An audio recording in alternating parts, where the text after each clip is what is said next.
Hello, everyone, and welcome to another episode of the Golf 360 podcast, where I look to bring you experts from around the world, whether they're in the game of golf, associated with golf, or somewhat off on a tangent and touching the game of golf, that is going to help you improve your game and your life. Now, I've got a very interesting and a very awesome guest today. We had a great and fantastic conversation about all things that deal with cold therapy. For some of you who might be in social media or you read a lot of things online, you'll know that cold therapy is gaining in a lot of popularity in large part because of people like Wim Hof.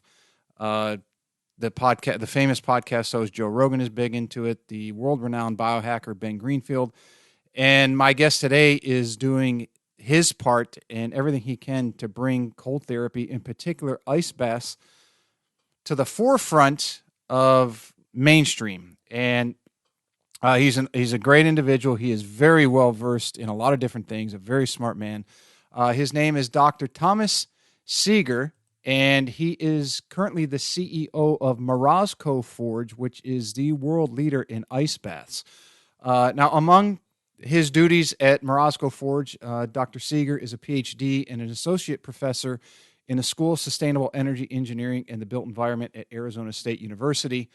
But he's not your typical professor because he doesn't just teach the information that he's given to teach.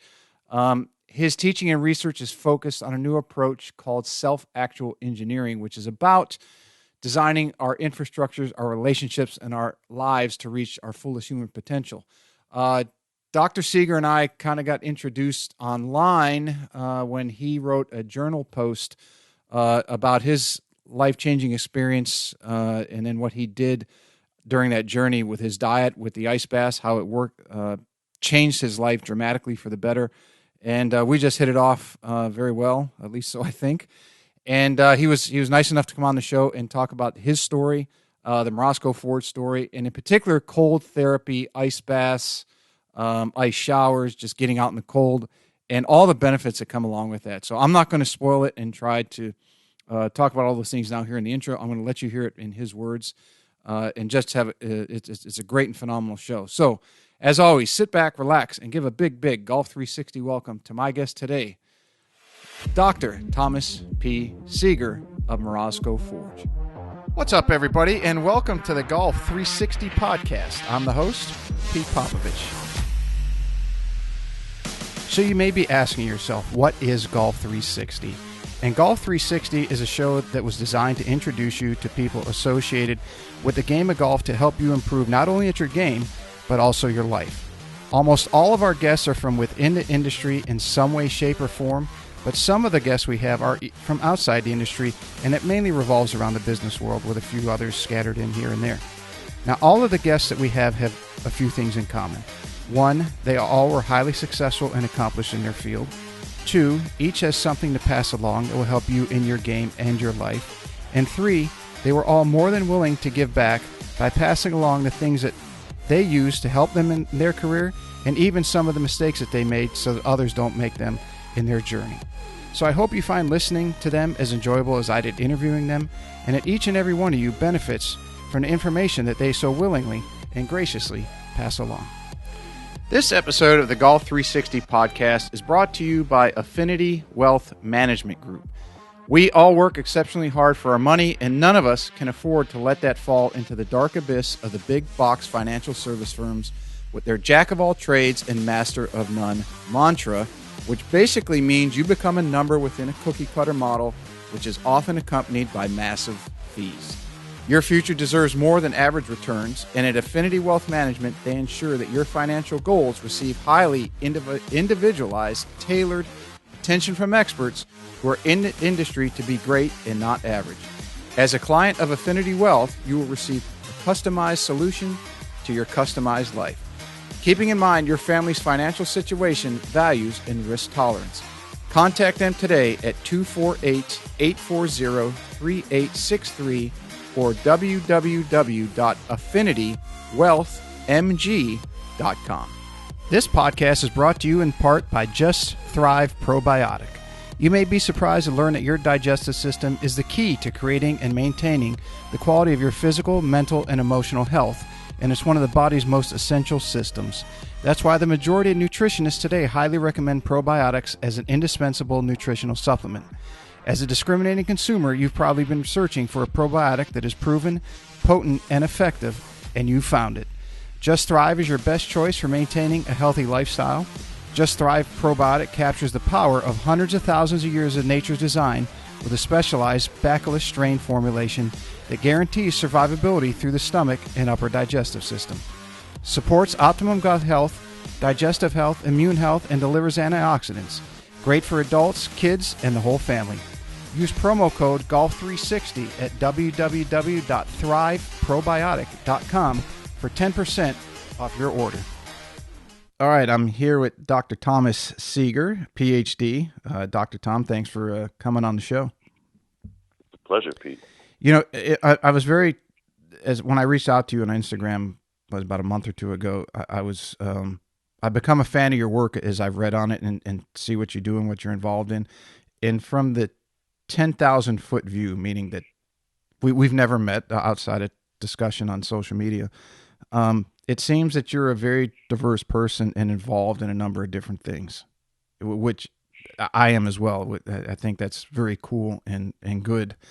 Can you just touch on that before we get started a little bit? Happy to.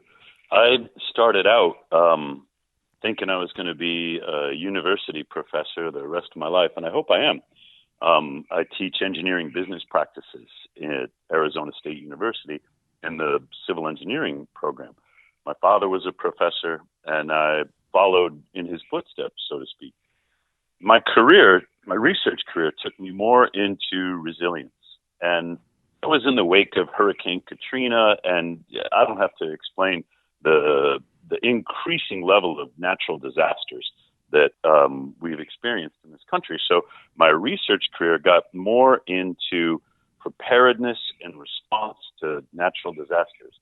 And I discovered that it's not about the steel.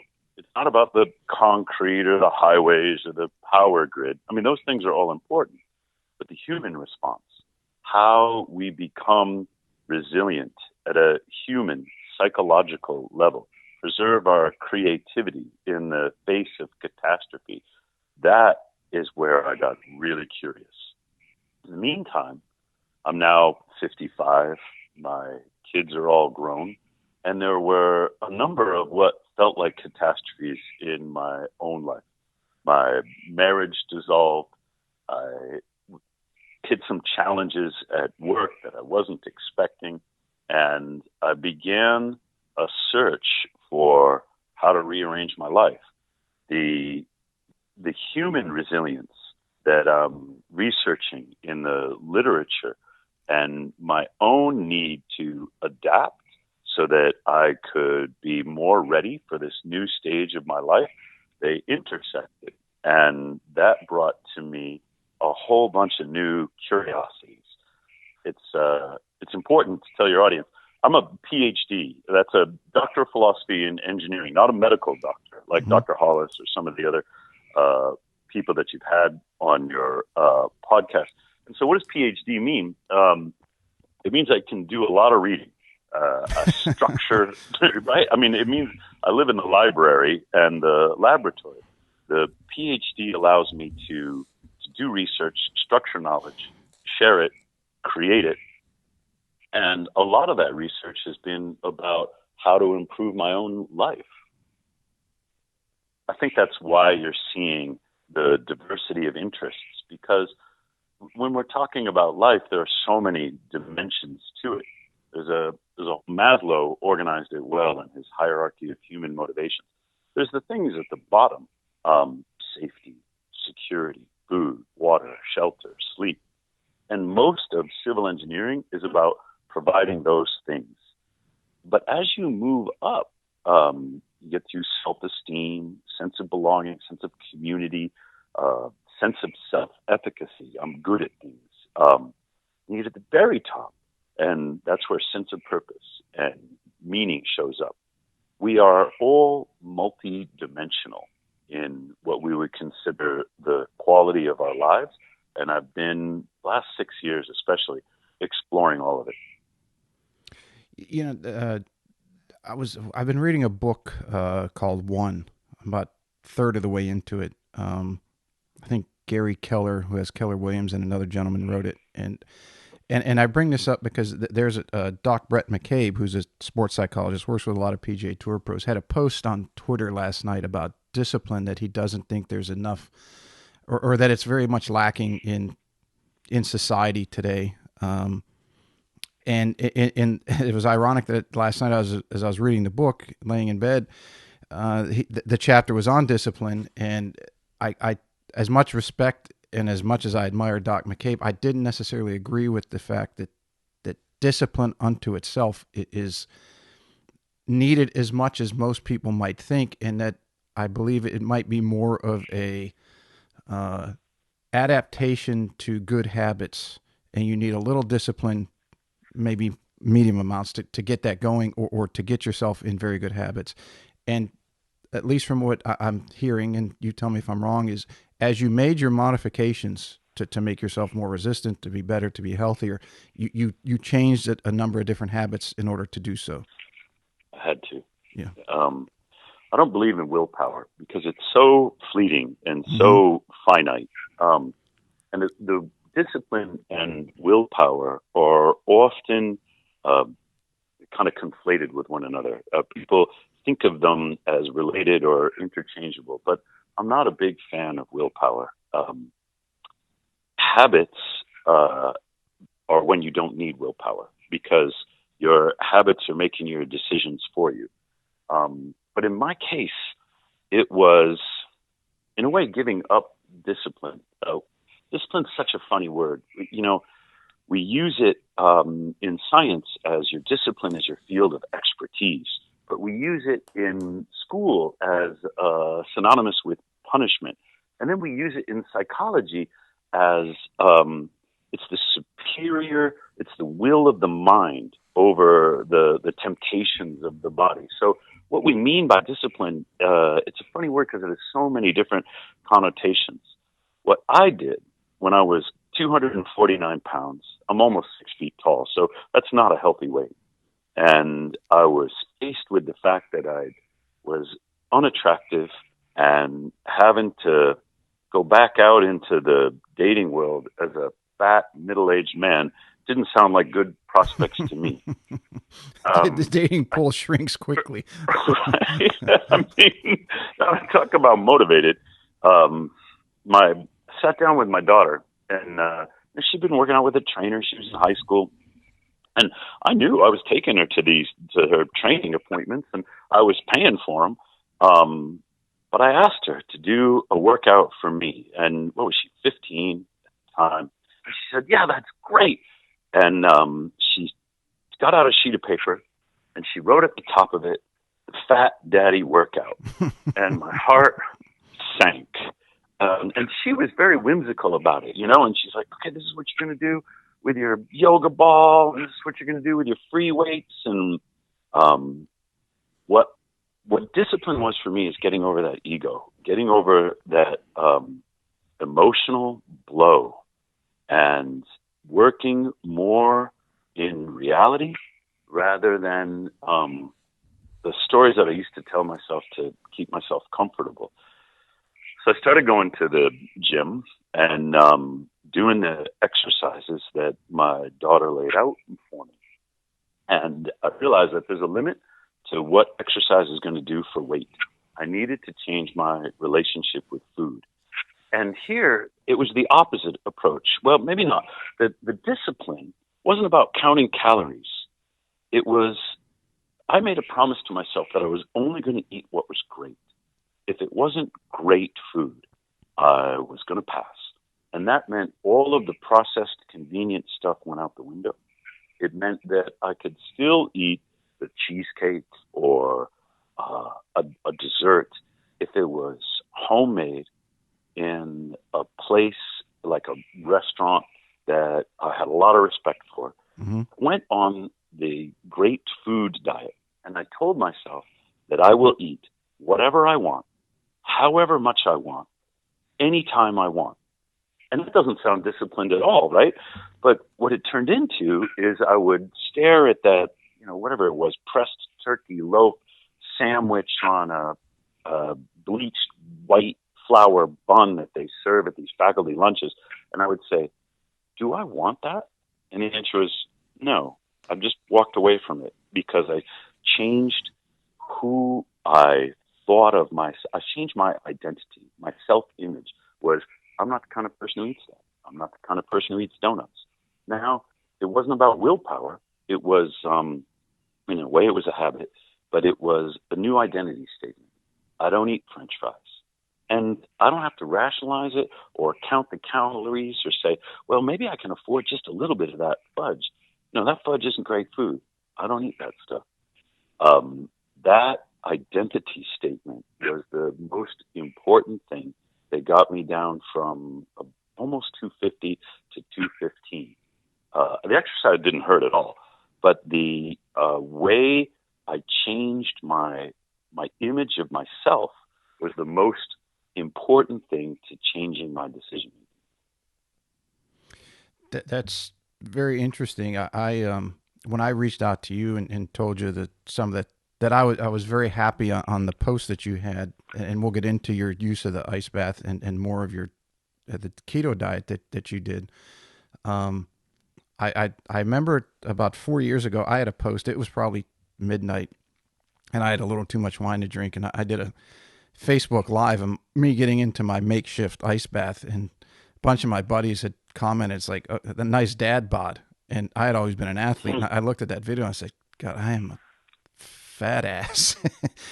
And it just gotten lazy. You expect when you're training all the time that you're going to be in shape, and then you can eat whatever you want to. And then you don't train as much, and then you still have that habit of eating things you probably shouldn't. And then to me, it got to a point I had to do it for health reasons. But now I'm very glad that I did, and I'm happy to hear. And when I read your story, that your health had gotten so much better as a result of changing and learning and doing the things that you need to do to not only feel better physically, but I think we function better mentally.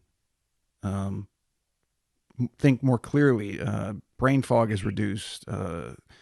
Negativity, anxiety, all the things that seem to be prevalent in today's society. I agree. Our body and our mind, they're inexorably linked. And one of the pitfalls of having a scientific career is that we tend to intellectualize everything, where we elevate the mind at the expense of the body. And in a way, it's not my fault. It's what Descartes told me to do. It was this mind-body duality. I think, therefore I am. And so in an academic career, it's all brain, as if the body was nothing more than like a vessel for carrying my brain between meetings.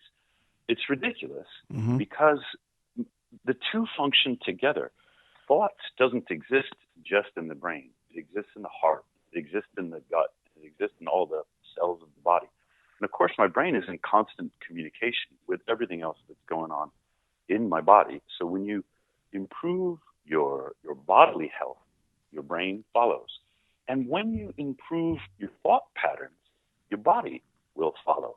The mind-body duality, it's called, that came out of the Enlightenment, it's a dangerous myth, a synthesis of the mind and the body, understanding how they work together, how your thoughts can influence all the other cells in your body, and how all the other cells in your body, including your microbiome, the cells that don't even carry your DNA, how they influence your thoughts.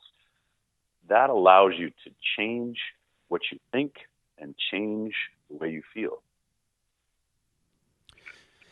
As somebody who is in the research world, and as we're talking about things that can alter our diets and maybe some thought processes that have become mainstream throughout society based off what an advisement was off of, let's say, either a governing body or a leadership role who is in charge of recommending those things.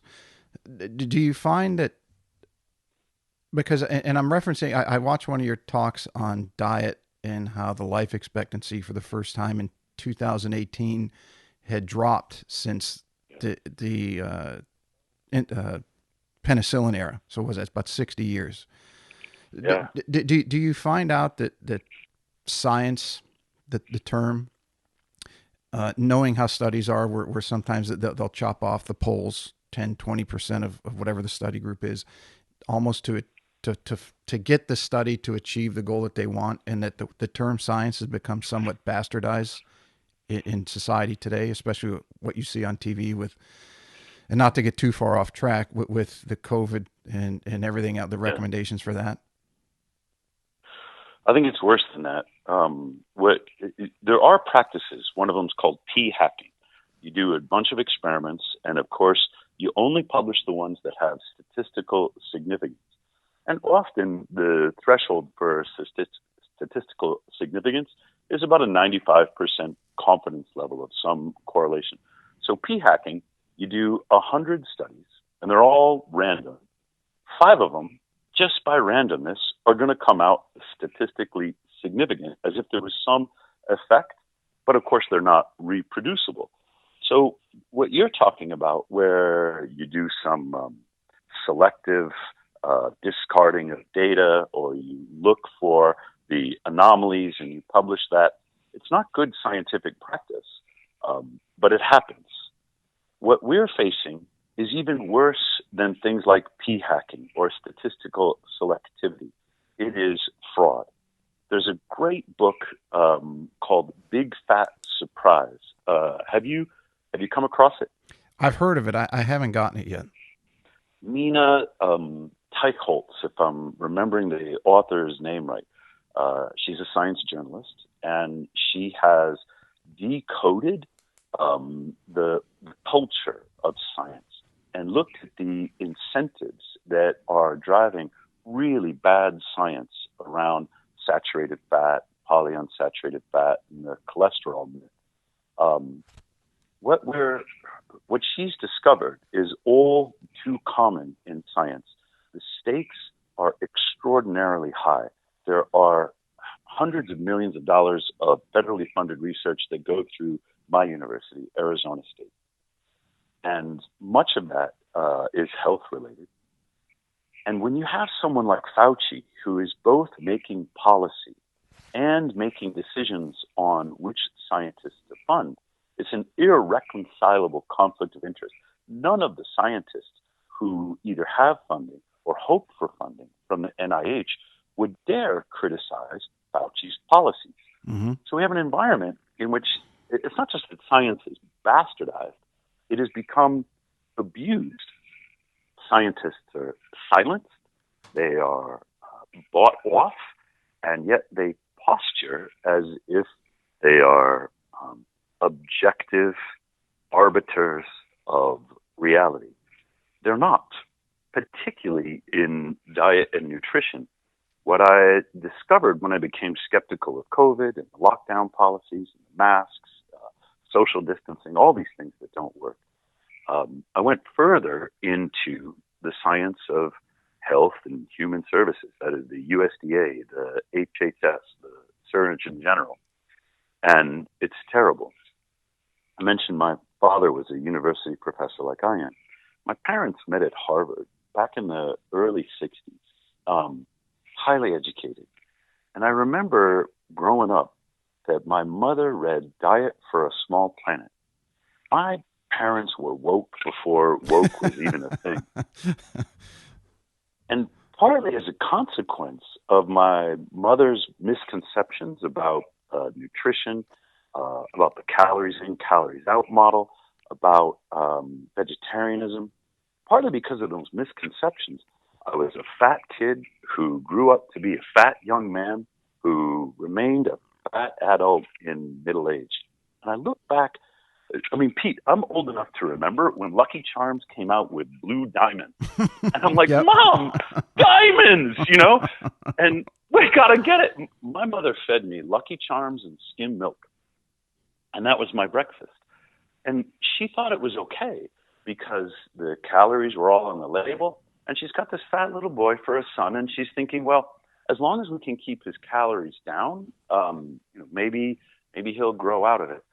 But for goodness sakes, I'm eating marshmallows. It's for breakfast.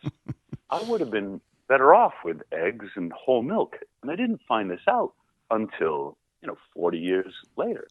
So the misconceptions that are aligned with the political agenda that is pervasive at places like Harvard and the financial incentives to spread this nutritional misinformation that enriches highly processed food companies, industrial food companies, industrial agriculture.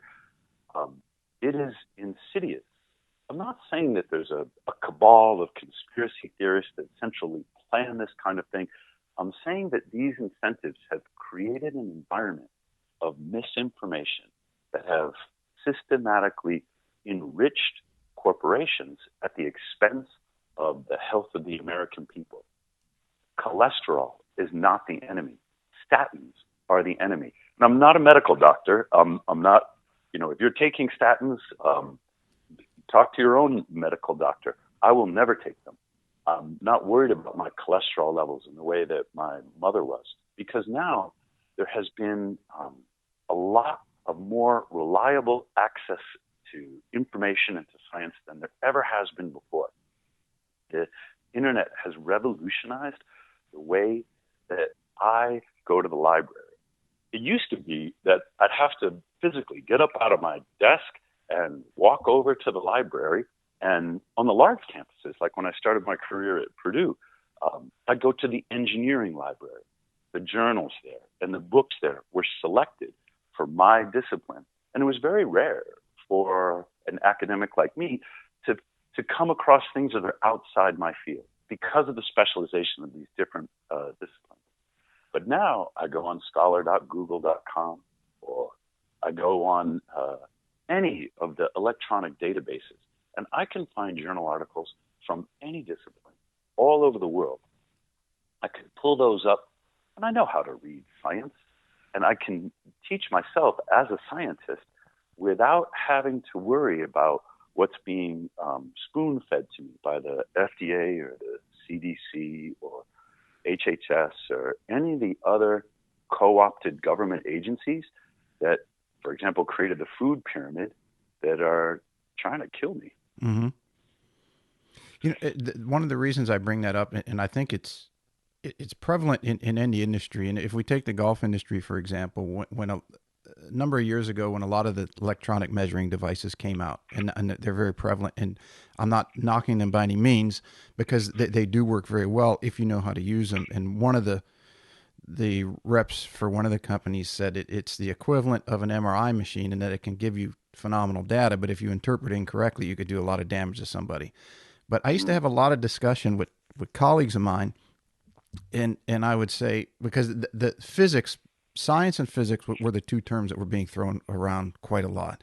And I say, okay, you have physics and then you have applied physics. Which of the two are you referring to? And they look at me like I was crazy. And I said, you really want to get into the sciences? We'll go down that road, but you better have a better understanding of what you're talking about. And I say that, and the most basic example I used to give was, according to physics, if you took a driver for a golf club head, the physics books will tell you that in order to change the center of gravity of that head, you would have to have a duplicate head, identical, and put it on the outer portion of the toe on the top of the crown of the club. So diagonally, it would shift. If you had mirror imaging, you would shift it north and east until they were just touching on a tangent. Okay, that's fine and dandy if it's just sitting there on your desk. But if you're moving it at 100 plus miles an hour, all you got to do is shift it a little bit, which is why the prevalence of lead tape on golf clubs has been so strong for decades. And they look at me with this crazy look. I'm like, okay, better go back and you do a little more research on science, because that's just, and I'm no genius, that's just a basic concept. But that's kind of where that genesis of that question comes from. As I talk to others in various industries and compare it to my own, it seems to be a rampant thing. And as anybody watches TV, I think that the governing bodies, as you mentioned, have done a very good job at losing the trust on how you handle something of such importance as as the public health, based on how they've handled this situation for the past year and a half. Correct. But Trust is out the window. Right. But I want to shift gears a little bit and focus more on what you do in your company, because it's I call it the Rolls Royce of your industry, and that is the Morozko ice baths. And not that so for someone who says, well, is there any science, as we just discussed, what science means to some extent for cold therapy? I would say that you being in that field and the CEO of a company that's developed this amazing product would be able to either speak to the data that you have to support, or whatever research you have found that might be becoming empirical that's going to say, well, this helps, where you might take the bulk of the, let's again, scientific community that says, ice baths, they might help, they might not. As I've been getting more into understanding my own health and wellness, my approach to knowledge has changed. And your story about the club measuring devices reminds me of this. It used to be that I lived in the books and in the studies, and I thought that science was a matter of collecting and organizing data. And then I read a book. There's two books. Joe Henrich, he's an anthropologist at Harvard, and he wrote a book called The Secret of Our Success. And what I learned there is about 80%. I'm kind of making up a number, but most of what we learn is not through books and equations and data. It's cultural. We learn from our grandmothers about how to live. We learn, according to Henrich's research, we learn by imitating prestigious models.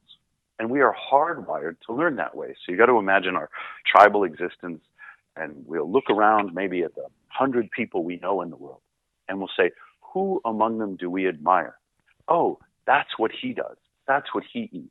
That's the arrowhead that he uses. And the way human beings are hardwired is to learn by imitating the people who we perceive to be successful around us. Babies do it. That is, at very young ages, we are now able to see that babies have, or maybe I should say toddlers, have discernment. They're able to look at one person and say, that is a prestigious model whom I want to imitate, and I will learn by imitating. Oh, that's somebody that I don't admire, and I won't model. Well, now, when you layer the technology of social media, mass media, on top of our hardwiring to imitate prestigious models, you can certainly abuse it. These are the celebrity endorsements. So if Tiger Woods wakes up and he says, I had a soy protein shake, now all of a sudden hundreds of thousands of people are going to say, well, I want to be like Tiger Woods. I'll eat a soy protein shake. And they don't understand. I don't know what Tiger eats. I'm just using the example of a prestigious model, that a company can pay a celebrity who's admired for their success, for their public image, to endorse things that may or may not have anything to do with that success, and leverage our biological disposition to imitate the people around us whom we perceive as successful. Okay, so then Henrich wrote another one called The Weirdest People in the World. He was talking about people in the Western industrialized societies and how we are susceptible to these kinds of things. Great. Now I'm thinking about, well, how am I going to do this at Morozkoforge, where we make ice baths? And talking about it with my co-founders, Jason and Adrian, we decided that we wanted to tap into two sources of knowledge, not just the academic and the scientific, but also the experiential. You can't go up to somebody and say, I've got a study and it's statistically significant, and this is what's happening to you. Because it's a fallacy to go from the general, this aggregated statistical analysis of some randomized, double-blind controlled, and say that applies to the individual. It might inform the individual, but when the individual has their own experience, they're not going to look at your statistics or your bar chart or whatever the heck it is, because their experience is their source of knowledge. When I'm writing articles for our journal, we're blending the experience that someone had with the scientific explanation behind that experience. A good example is what happened to me when I had a prostate scare. This goes back 4 or 5 years. And so, I'm trying to get my health together. And so I thought I should get my labs done. In Arizona, you can order your own lab tests if you want. And so, this is kind of new to me. And I checked all the boxes on the classic blood tests. And I went in, had the lab drawn. 3 days later, I get the results. And goddamn, if my prostate-specific antigen didn't come back at 7. And you don't need to know, what's normal or whatever when there's a big red exclamation mark next to your lab report that says this is something you should take a look at. Now, I'm at an age where prostate problems crop up in men. They're fairly common, but I'd never heard of it. I hadn't talked to my dad about it. As far as I knew, he never had a prostate problem. I had to go to the library, which is what I do.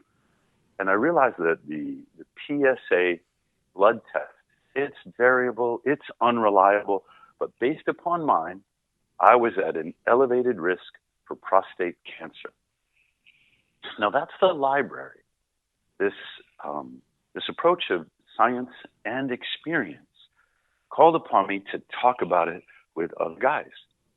And this is so important, Pete, podcasts like this where we share what's happening to us, because men don't talk about these things. So I started calling guys who are a little older than me, guys who are my age, guys who are a little younger than me, but people whom I trusted to ask if they'd ever had anything like this. And there was an avalanche of stories of biopsies and blood tests and prostate removals from people whom I thought were close friends. I mean, they are close friends, but they'd never even told me. As I accumulated these anecdotes, I made a decision. I didn't want a biopsy. I was never going to go through a prostate removal because the way my anxious mind works, like there's a cascade of catastrophic thoughts that sometimes I can't help but go down when you just think the worst. And I was imagining the worst, and what it felt like to me was the surgery and the life after surgery would be worse than the death I would have experienced in the prostate cancer situation. Now, I'm not saying I'm right. I'm saying that in the throes of my anxiety, that's the way that I felt about it. So I started thinking, what are my alternatives? And I started reading everything I could about cancer, about prostate, about diet, about insulin. And I made the decision that I was going to use more keto, more intermittent fasting, and more ice baths to help promote keto, to help clear glucose out of my bloodstream. And I was going to keep an eye on this PSA instead of have somebody sample a piece of tissue.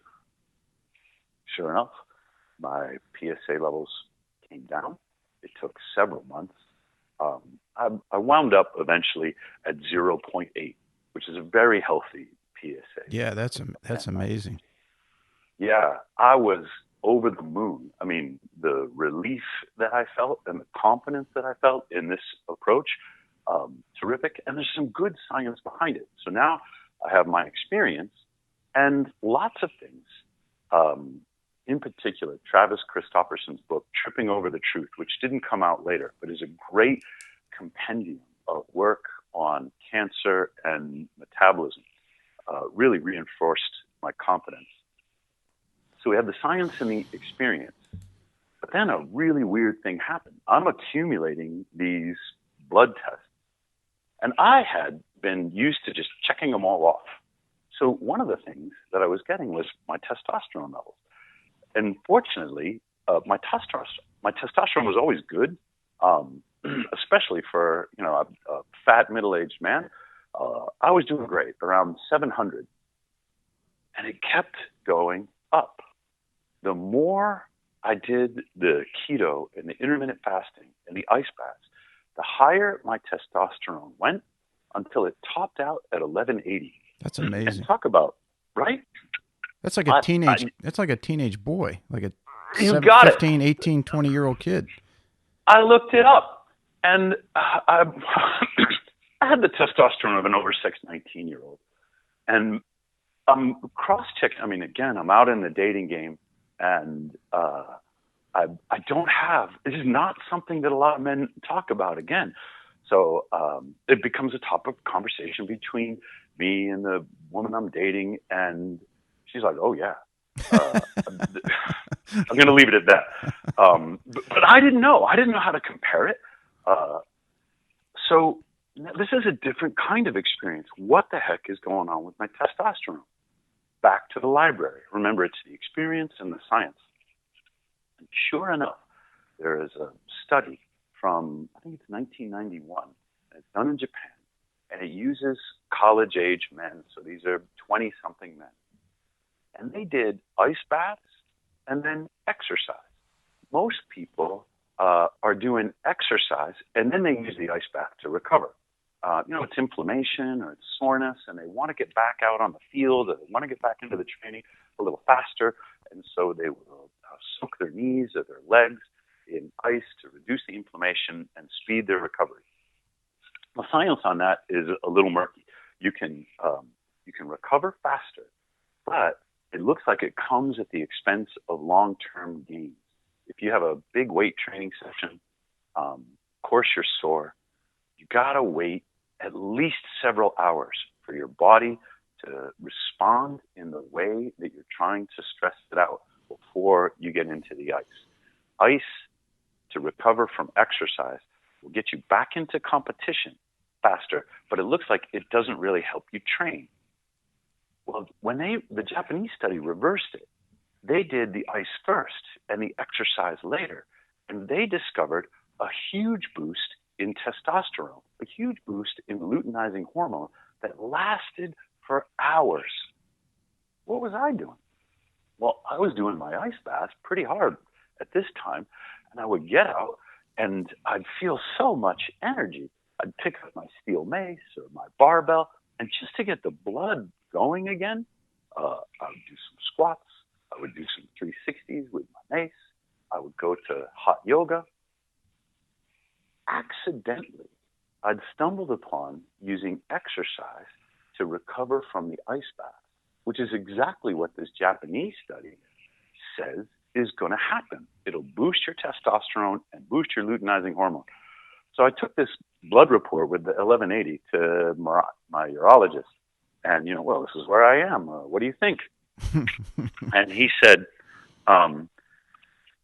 sure. I mean, he didn't. Probably thought you were didn't really say shots. That. Exactly. He said, tell you what, Tom, we're just going to do another test. I found out later he didn't believe me at all because he's about my age. And even though there are other parts of the world that are not weird, they're not Western and industrialized and highly educated, and men maintain high levels of testosterone for pretty much their whole lives. In the United States, reading like 1180 is extremely rare. So he's looking at this report and he's going, there's no way. Tom's got to be juicing. He's got to be using creams or something like that. And he gets me checked for luteinizing hormone, which is not something I'd ever measured before. That one came back, and sure enough, through the roof. This told me that this aligns with the Japanese study. It aligns with the regimen that I had. So I'm like, Jason, you got to get yourself checked. So Jason did. Every birthday, he started when he was 40. He's now 42. He would get his blood drawn so that he could monitor whether what was happening to me is reproducible. It could happen to him. When he started, 40 years old, he was at 550 nanograms per deciliter. A year later, and he's doing the same thing I'm doing, 715. And at 715, the whole world would be telling him, wow, you're 41, you're doing great, you've got very healthy testosterone. His last birthday, his 42nd birthday, was in October. He came back 913. That's That's awesome. really good. Mm-hmm. What we have now is an alignment of our personal experiences, our stories. And it's not medical advice. It's just saying this is what happened to us. And the science that anybody can read for themselves in the library saying these are the reasons that we're having this kind of experience. For me, that is the most powerful knowledge I've created in my career because the story motivates people to, through this, modeling prestigious, through imitation, learning through prestigious models. It motivates people to try new things. And the science explains what we might expect from the new things that we're trying.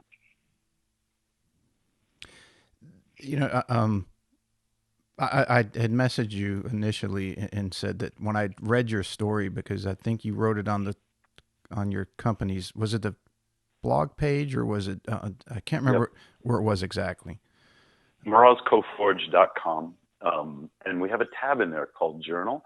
I know everybody else in the world calls it a blog, but I'm a scientist and I can't bring myself to write a blog. So we call it a journal. I like that term better. But I had messaged you and said that was the best news I had heard in a long time because I did have the biopsy and it came back. It was early stage and I had my perspective was similar to yours, but I took a different path in that I read everything I could and I didn't want to take the risk of trying a lot of different things, which I'm prone to do. I'm not afraid to get off on tangents to see what might work or that other people have had success with.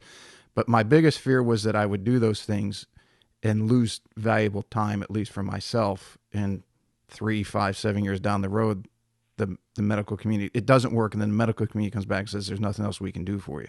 That was my biggest fear. And that's what I looked to avoid. So I did have the surgery, but in that course of time, in my own story, my testosterone had dropped.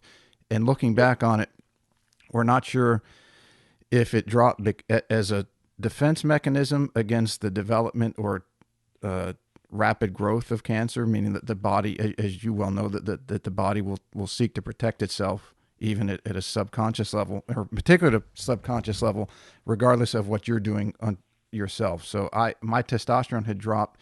We think it's because it was a self-protection mechanism, but also I had an injury that I wasn't working out hardly at all anymore. And I was sitting at a desk most of the day and I'd gone up to about 240, which now I'm back down to about 210. But needless to say, my T levels had dropped. I was down at like 215 and I was miserable. Yeah. But even I'd gone on testosterone replacement. I was doing the shots. And that bumped it up to about 400, which is still very low. And the surgeon, the urology surgeon said, because I asked him about going back on testosterone after the surgery, and he said, give it at least a year, just so we make sure that everything's where it should be. And as most people know, testosterone will make everything grow within the human organism. So he wants me to hold off. But it's where I found your story extremely helpful and a lot of hope beyond imagine for someone like me. And I'm sure there's others out there that might be listening to say, wait, I can take this natural approach and the potential for me to regain the feeling, the exuberance of life through increased testosterone, that I'm not shooting myself with anything or having to pop a pill. It is, I mean, I can't even imagine how elated I am. And I hope some others out there with the same, with just hearing the story that you just said. Was there any, outside of doing the ice bath prior to working out, was there any sort of protocol that you had? For example, does it have to be at a certain temperature? Does it have to be at a certain time? Because in reading your material, I mean, I think you usually do your baths at about 34 degrees. Right. I used to do them when I did do them, and I got a very makeshift. I'll send you the video that I have. It's a 100-gallon feed container, and I would put a tablespoon of granulated chlorine in it, and then I had a fountain pump from Lowe's that I would just so the water wouldn't be stagnant. And the coldest I got in, but that was after a workout, was about 50 degrees. You're doing great. I would normally run about 53 to 55. But what I found out was once you got the first 90 seconds was the worst. And I identified it as more skin irritation. And then after 90 seconds, shivering, ability to speak, everything else somewhat normalized. You were cold, but it was, you were still what I would consider normal. So I guess my question is, was there any protocol that you followed that someone should maybe adhere to if they're looking to get that increase in their T levels? Well, first of all, everything you've said about your experience is normal. I've talked to a bunch of guys about their prostate, and many of them express the same kind of anxiety, feeling of running out of time, of taking risks. And sometimes it shows up as, what would I tell my family? What would I tell my loved ones? That I ran this experiment, like I tried to biohack my way through this. I gave it a year, and now the criticism that they are imagining, and the feeling of letting their loved ones down is overwhelming. And so they'll have the surgery, or they'll do whatever feels right for them. You, in that respect, you are so normal. And you're right that another guy I talked to went on testosterone suppression therapy as part of his prostate treatment because his doctor told him that the testosterone could frustrate the attempts to kill, in this case, he had precancerous cells. He'd already had his prostate removed, and he was afraid of relapse, that the cancer had escaped. And so the testosterone does make everything grow. And it could have been a sort of bodily self-defense mechanism. Everything that you're saying are things that we've heard before. And even your experience of the ice bath, where you say the first 90 seconds is the worst. Well, for me, it's the 90 seconds before I get in. I'm staring at this. Like, I did it this morning. As you know, I'm on mountain time right now. And we're talking very early in the morning. I'm watching the sun come up right now. But in preparation for this podcast, it's dark, it's cold. I went outside where my forge is, and I looked at that ice, and I thought, I could do it. What would it hurt? I didn't want to be in there.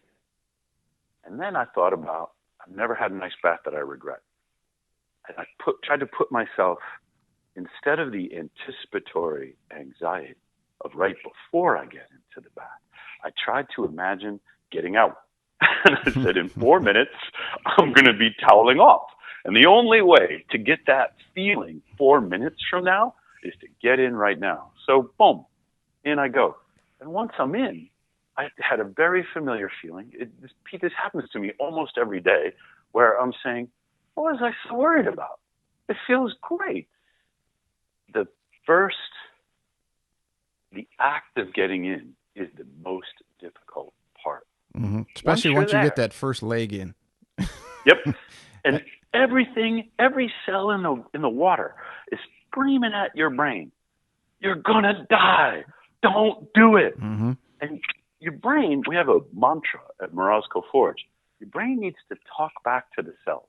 And the mantra that we use is, this is what cold feels like. Not death. This is not some kind of existential crisis. Even though we're activating the fight or flight response, when the brain speaks back to the cells and says, you're going to feel cold now, because this is what cold feels like, everything calms down. And now you can put the other foot in. Now you can go a little lower. But you don't have to do 34 degrees. 50 degrees, you get a ton of metabolic benefits.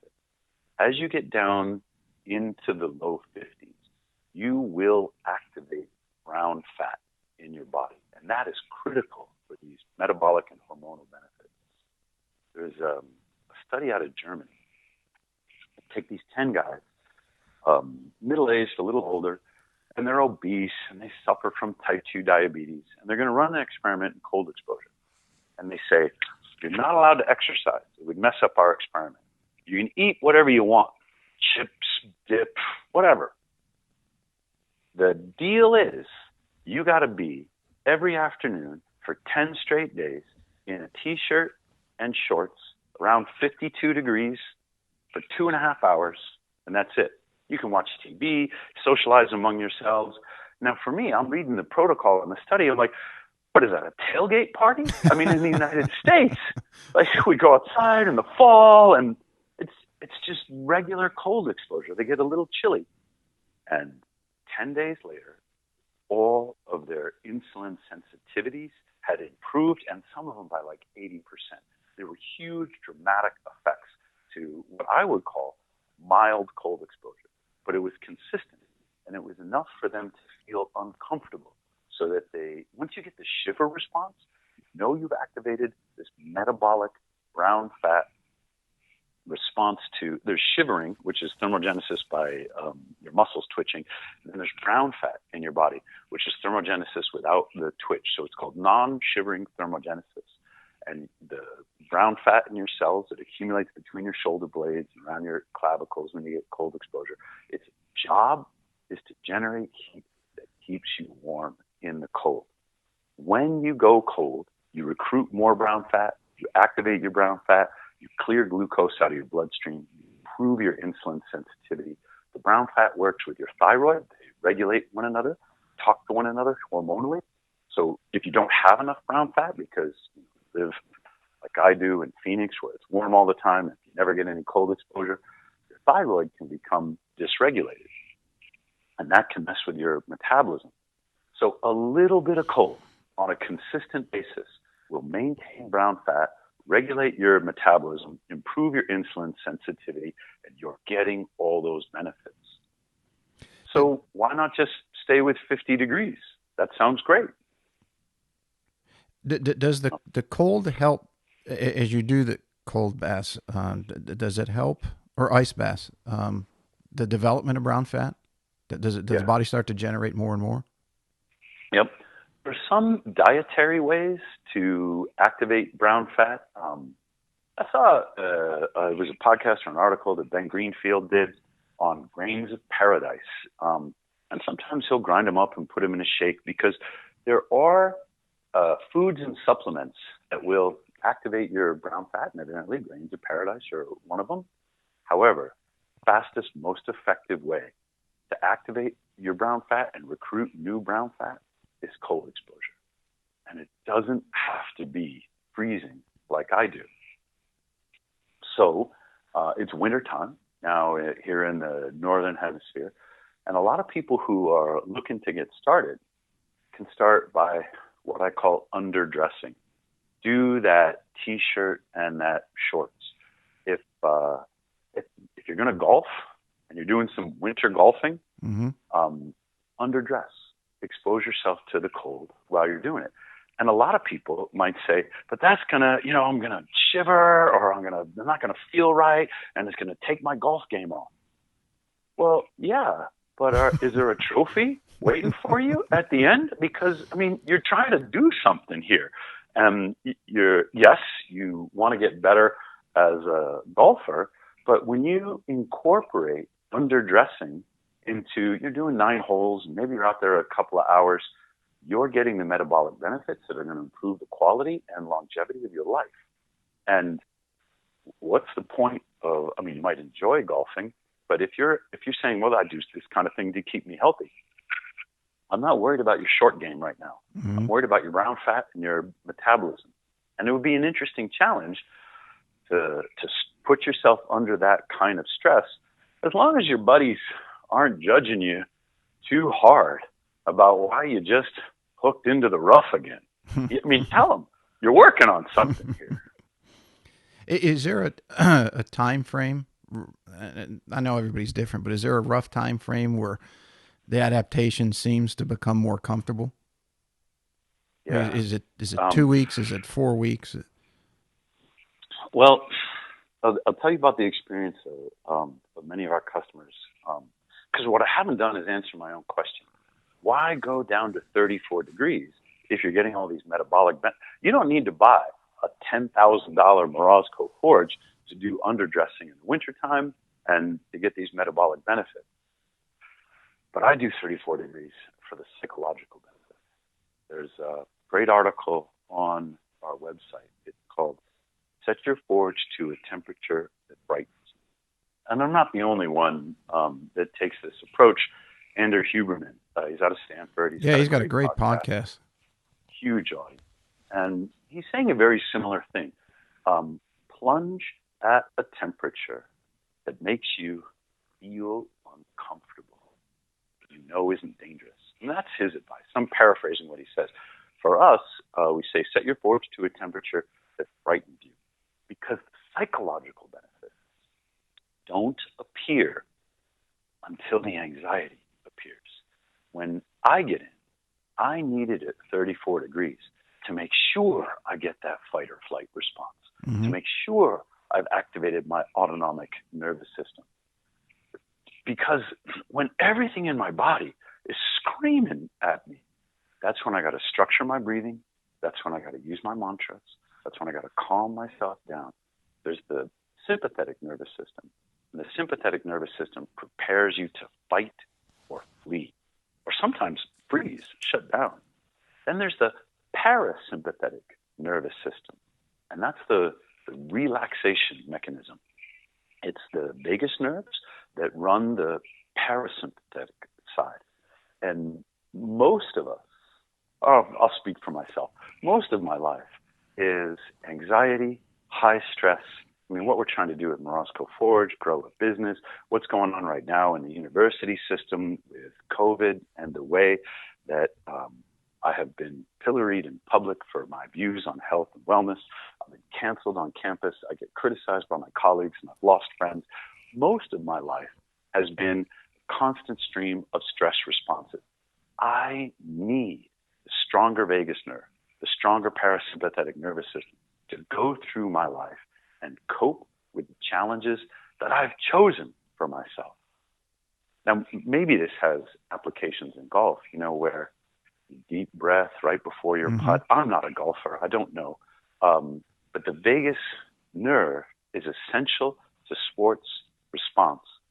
Our pro athlete customers use their forge not for recovery from training, not for reducing inflammation, but because when you step into the batter's box and you're facing a 98-mile-an-hour fastball, you need to stay within yourself. Like a lot of that adrenaline rush is great. It can give you strength and energy. But your pitch recognition goes out the window if you're scared of getting hit by the pitch. So our pro athlete customers are using their forge primarily for the psychological resilience benefits and not so much for the training. And sometimes it gets in the way. When we sell to football players, we now teach them our method of relaxation because they're so accustomed to weight training and I can take it. Yeah, revving themselves up. Exactly, which is great for football, for pain tolerance, and for weight training. But this is a different kind of pain. It's not the physical pain of a twisted ankle or turf toe or a cracked rib even. These are really tough guys. And when they get into the forge thinking, I'm going to fight the cold and I can take it, it's exactly the wrong approach because they're staying in their sympathetic nervous response. We coach them through the breath work and the relaxation so they're no longer fighting the cold, so they can strengthen the parasympathetic nervous response. You were asking me. Well, go ahead. Paul Chek, I think, refers to that as working out versus working in.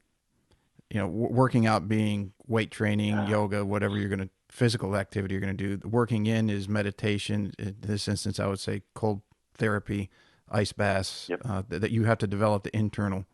And most people neglect that they usually develop the external and the part of the brain that is needed to make that work at a high level, but neglect the other. And you need both if you're especially, just for general health, as we were talking about before we came on, but also if you're going to be elite in any given profession, you're at a disadvantage if your competitor has the balance of both and you're only strong in one. A great turn of phrase, working in.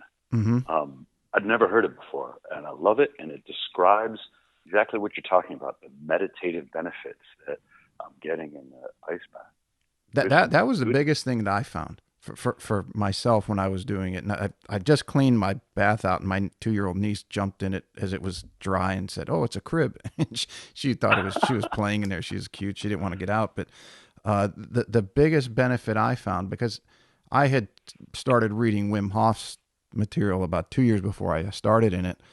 But the calming of the mind when it's screaming at you to get out and this is horrendous and everything else. But the ability to calm your mind and breathe in that situation was, for me, without doing any blood work or anything while I was going, on the months I was doing it, that was the most noticeable benefit for myself, calming of the mind.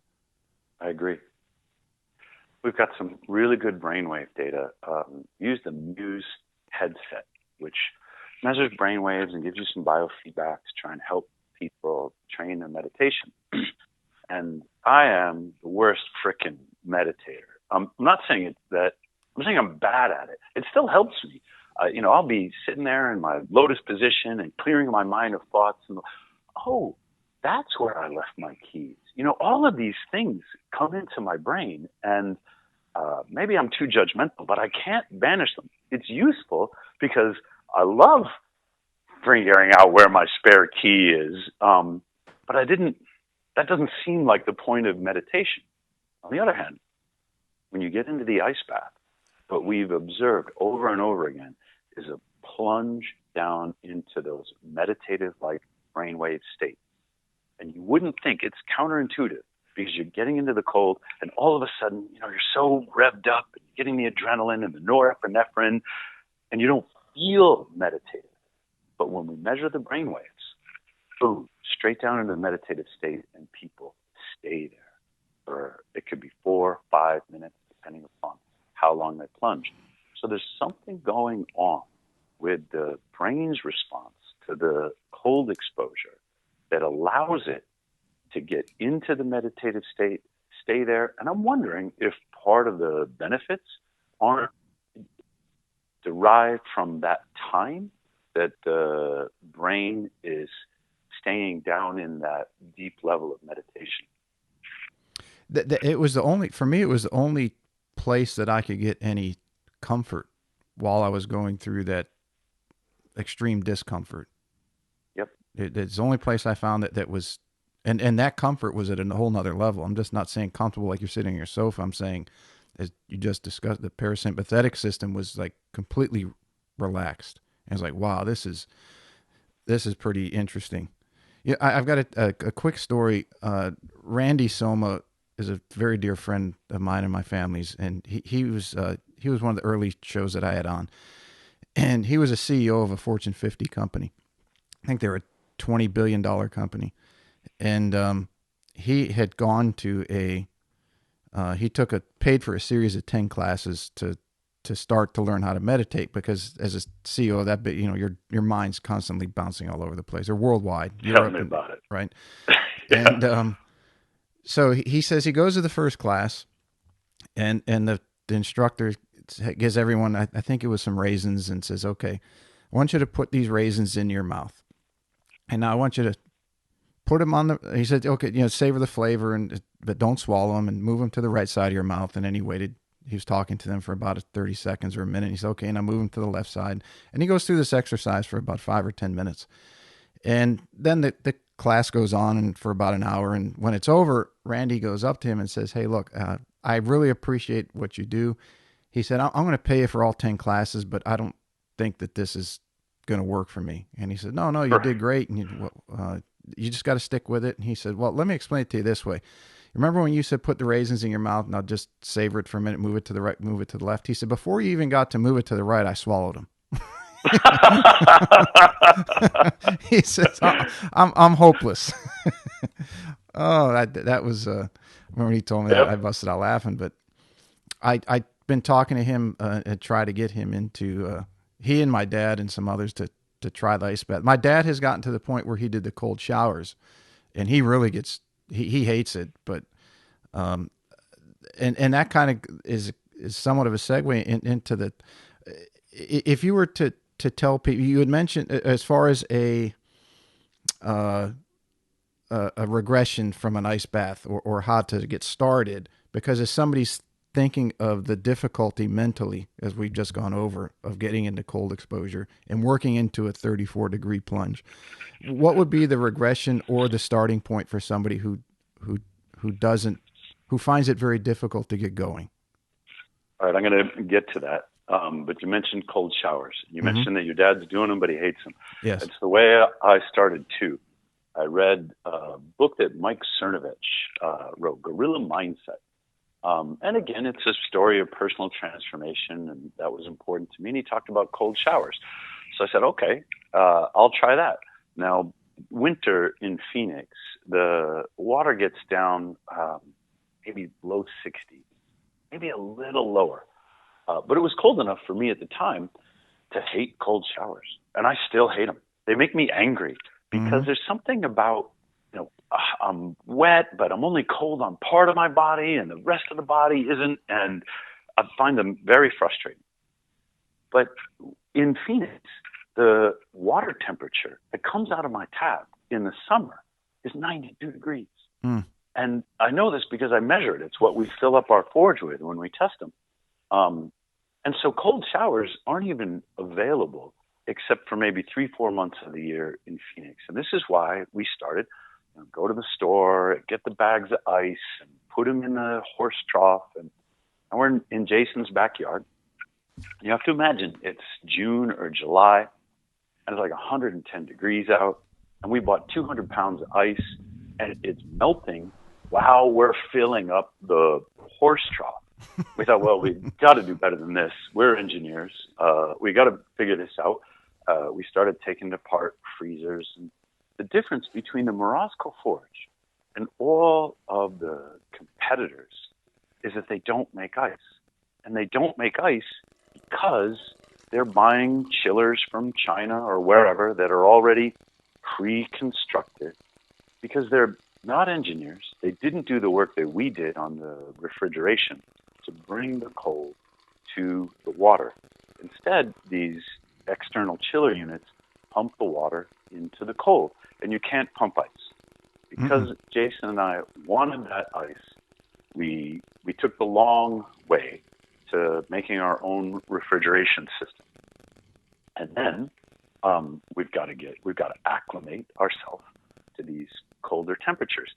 When you start with the bags of ice from the store, you get down to the low 40s, which is great.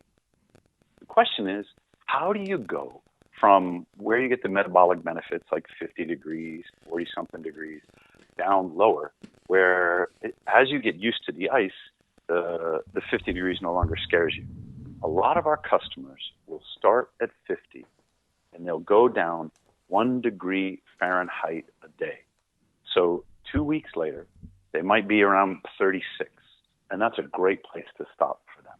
And we'll get a call or we'll get an email, and they feel such an incredible sense of accomplishment because they never thought they would be able to do 36 degrees.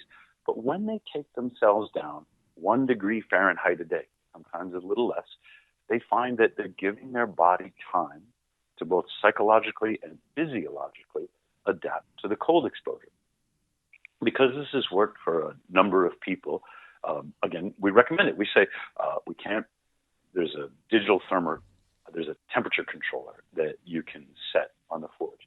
So I say, we can't say what's right for you, but we can encourage you to experiment and discover what's right for you by playing with the temperatures. And for a lot of people, going down 1 degree Fahrenheit a day has worked really well. So here's what I do. It's 2 to 4 minutes. It's not even a lot. I'm at 34 degrees because I really like having the ice floating on the top of the water. I like the aesthetic of when it bounces against the tank. I like the look of it. It looks great on Instagram when I'm doing a video. It does look pretty impressive. It's right. But when I stare down at it, I don't need a thermometer. I know the water is cold because I'm looking at the ice. And it's the intimidation that I'm getting from that visual that is helping activate my stress response. I want that hormetic stress. So sometimes I'll tell myself, I'm just going to do 11 seconds today. That's all, I'll kind of psych myself out because I'm just going to get in just for a little dip. Then I'll towel off. I'll have a hot shower. I'll start my day. But I have a timer.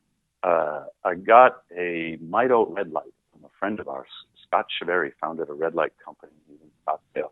And I got a little light, and of course it has a timer on it. And I'm not getting any light benefits, at least not according to Scott, because I'm in my forge and I'm running my light. But I know the light is set for 4 minutes. And it's helped me get a sense of how long do I want to stay in. And it's okay if it's only 2 minutes. Sometimes that light will go off, and I'll say, you know what? I could use another minute and a half or two. Sometimes I'll play a song, and I know how long the song is. But today, I used your podcast. I was just listening to your conversation with Dr. Hollis, trying to get a sense of how you talk and the topics that are interesting to you. And before you knew it, like 4 minutes had flown by. I discover that when I'm talking with someone, or when I'm demonstrating, or when I have a distraction, I lose all track of time, and I wind up going longer than I thought I was going to. Every day, 2 to 4 minutes allows you to microdose the cold. And this is a term that I learned from Scott Carney. He was the first to observe this, that the difference between going to the lake or buying the bags of ice and having a forge is sometimes you're in the afternoon and you're like, I'm feeling a bit dysregulated. I'm angry at this, or I'm upset at that. I should get in my forge. Just do a couple of minutes. I got a couple of minutes between meetings or calls or whatever. Changes you.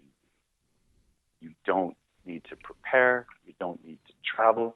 You can do what Scott calls microdosing of the cold and use it in these small increments whenever you need it. That's a big advantage.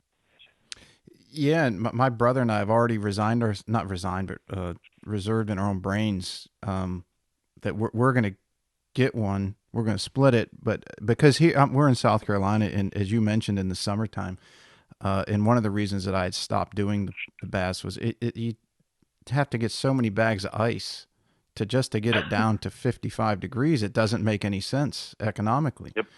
And Yep. and he was over the other day, and he said, "Who's coming on the show next?" And I told him you and who you were, and we had both seen. I'm a huge Greenfield fan. I think that's one way I started following you guys. And I think he's one of your spokespeople, or uses it and talks about the forge. And then I think Joe Rogan got one. And I think Rogan had on Instagram the first time he got in, and he was only in it for a few minutes and got out. And I think the next day he did another post because Jocko Willink gave him so much shit. And then he was in it for 30 minutes. I'm like, wow. And he got out. 20 minutes. Okay, 20. And he was just bright red, and the skin irritation, the blood was pumping. I give him credit, man. He went from like 30 seconds or a couple minutes to 20 minutes. That's pretty impressive. Yep. But we getting, what my point is, we're going to get one. I just want to make sure that when I do so, that I built myself up to be able to utilize what you guys provide. I just visited a customer in New Hampshire, and he set his at 54. And he's had it for 2 weeks, and he said, "Tom, I haven't even gotten in it yet." I'm like, well, why did you buy it? I mean, he knows. He's saying it's 54 degrees. He wants to start slow, and for him, 54 is the anxiety point.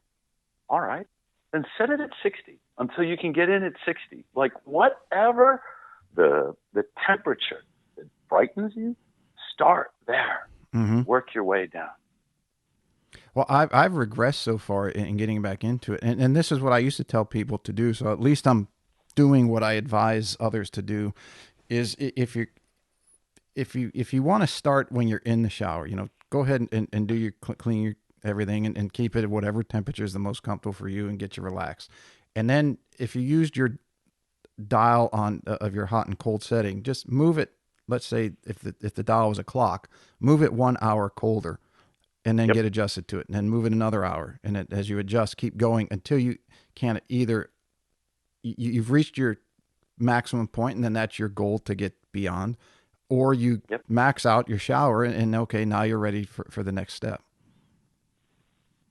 And it's very invigorating when you get out. I feel amazing when I get out. Like I could conquer the world, Mm-hmm. which is a great feeling. Yeah, I don't know if that's the way Joe Rogan felt, though, because, I mean, you mentioned him, and he has a lot of experience with training his mind, training mm-hmm. his body. And to do 20 straight minutes, there's something about knowing that you're being watched that does allow you to pull deeper into that temporary reserve of willpower, because you don't want to be judged or criticized. And I don't think if Jocko Willink doesn't call Joe up and say, 90 seconds, what the hell was that? Joe probably doesn't do 20 minutes. Now, it was the most boring 20 minutes that Joe has ever put on Instagram, as far as I can tell, because, there's 1 minute of him talking about what he's going to do, 20 minutes of him shivering in the ice bath. Mm-hmm. But most people fast forward. Point is that Joe, in that moment, is dipping into this reserve of willpower because he's imagining himself being watched by his audience, being criticized by his friends and peers that he admires. And I think it allows him to push himself further, not asking our customers to do that. They have the temperature controller that allows them to progress at their own pace. But when you get together with your brother and you're doing it together, I think that you're going to find the kind of support that you have from your brother is going to help you accelerate your acclimation to the cold. And it really is an acclimation because there are physiological differences that you're inspiring in your body. And they're in your hormones, they're in your fat, they're in your muscles, they're in your metabolism, they're in your mitochondria. They're in your microbiome, both on your skin and inside your body, and they're in your nervous system. This acclimation is not just a question of your psychology, but a question of your body making changes in its physiology that better adapt you to the cold. So start with your brother.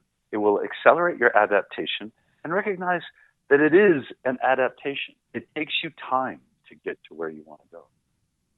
Yeah, I was watching part of the golf telecast on this weekend, and Tiger Woods was the host because it's his tournament, and they were discussing with him because they had posted some swings of him, or videos of him swinging last week for the first time in a long time after his crash, and they were going over his rehab and what he's doing and the mental aspects, and I thought of you when he said this, but he said the hardest part of it has been the ice baths has been the most painful for him to get into, which you take somebody who has the mental capacity or mental strength that he does. And he's saying that the most difficult thing for him is the ice bath as far as his therapy is concerned.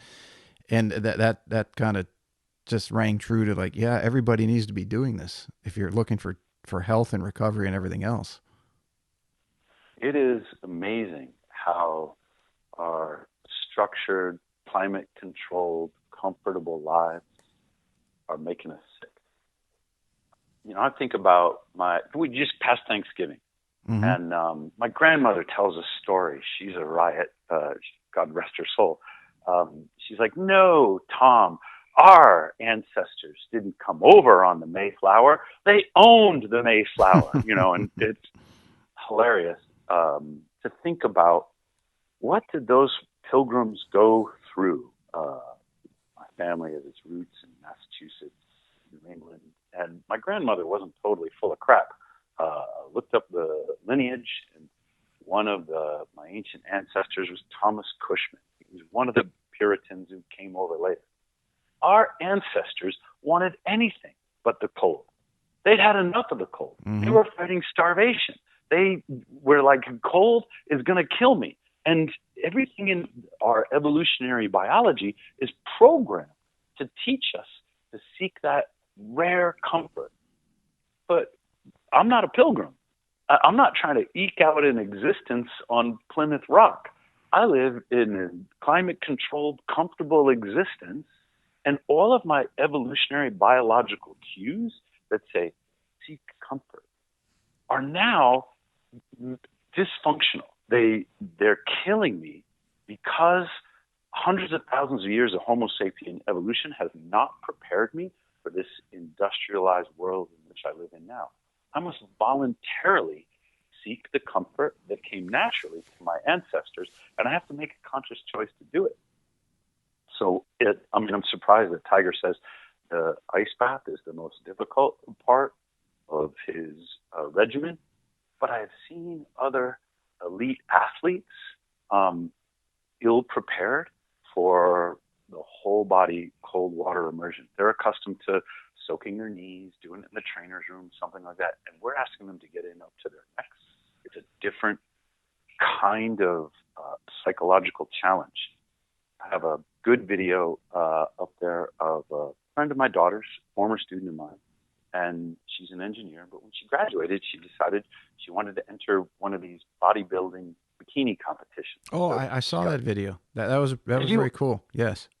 Yeah. So you send in, like on the left, it has Nicole. The first time she's fighting the cold, and she keeps shaking her head. No, I can't do this. Boom, she pops out.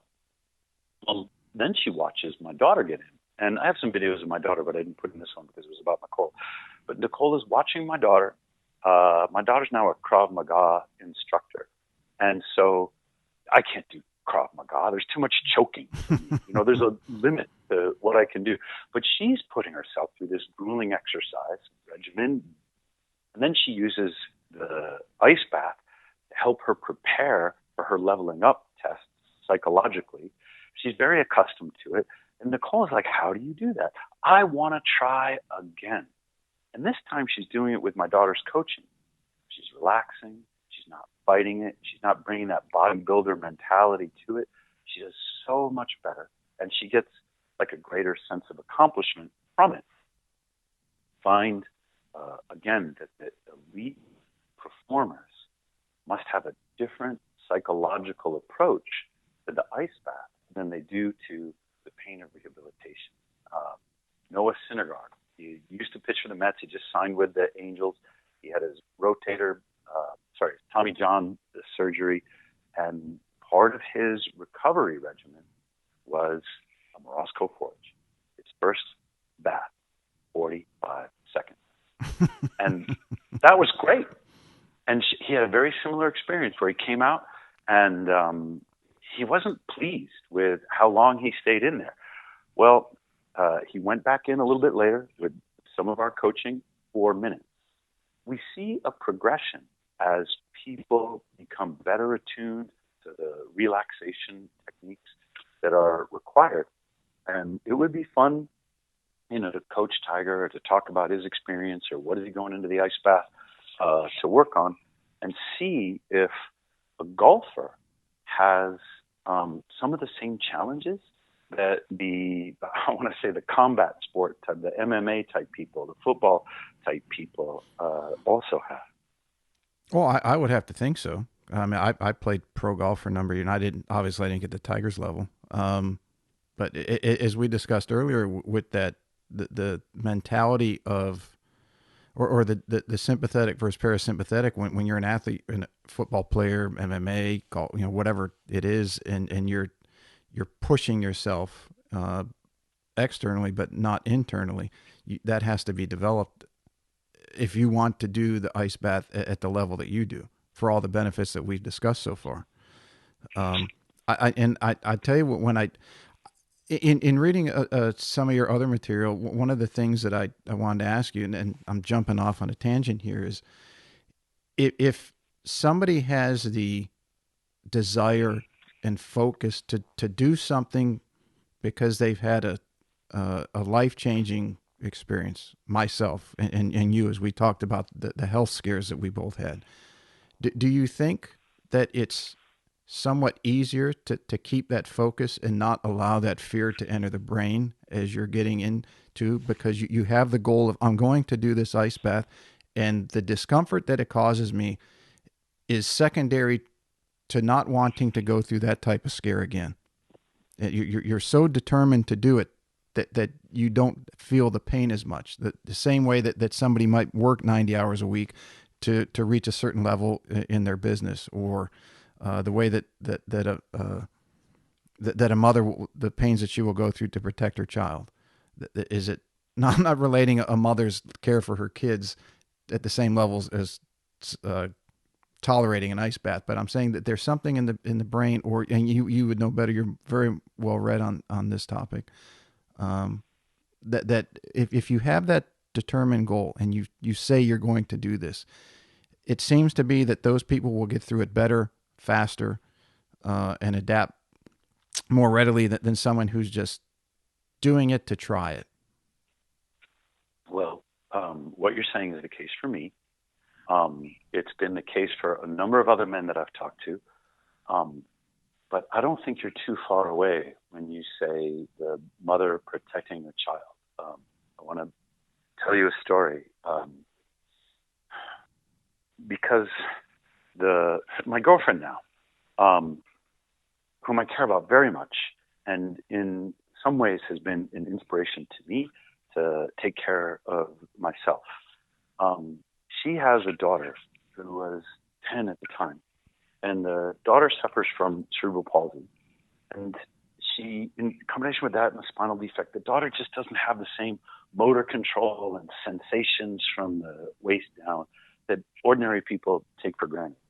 The daughter was seeing me do the forge, and she got very curious about it. But my girlfriend wasn't going to do it. My girlfriend has experienced Raynaud's syndrome, and so she's deathly afraid of the cold.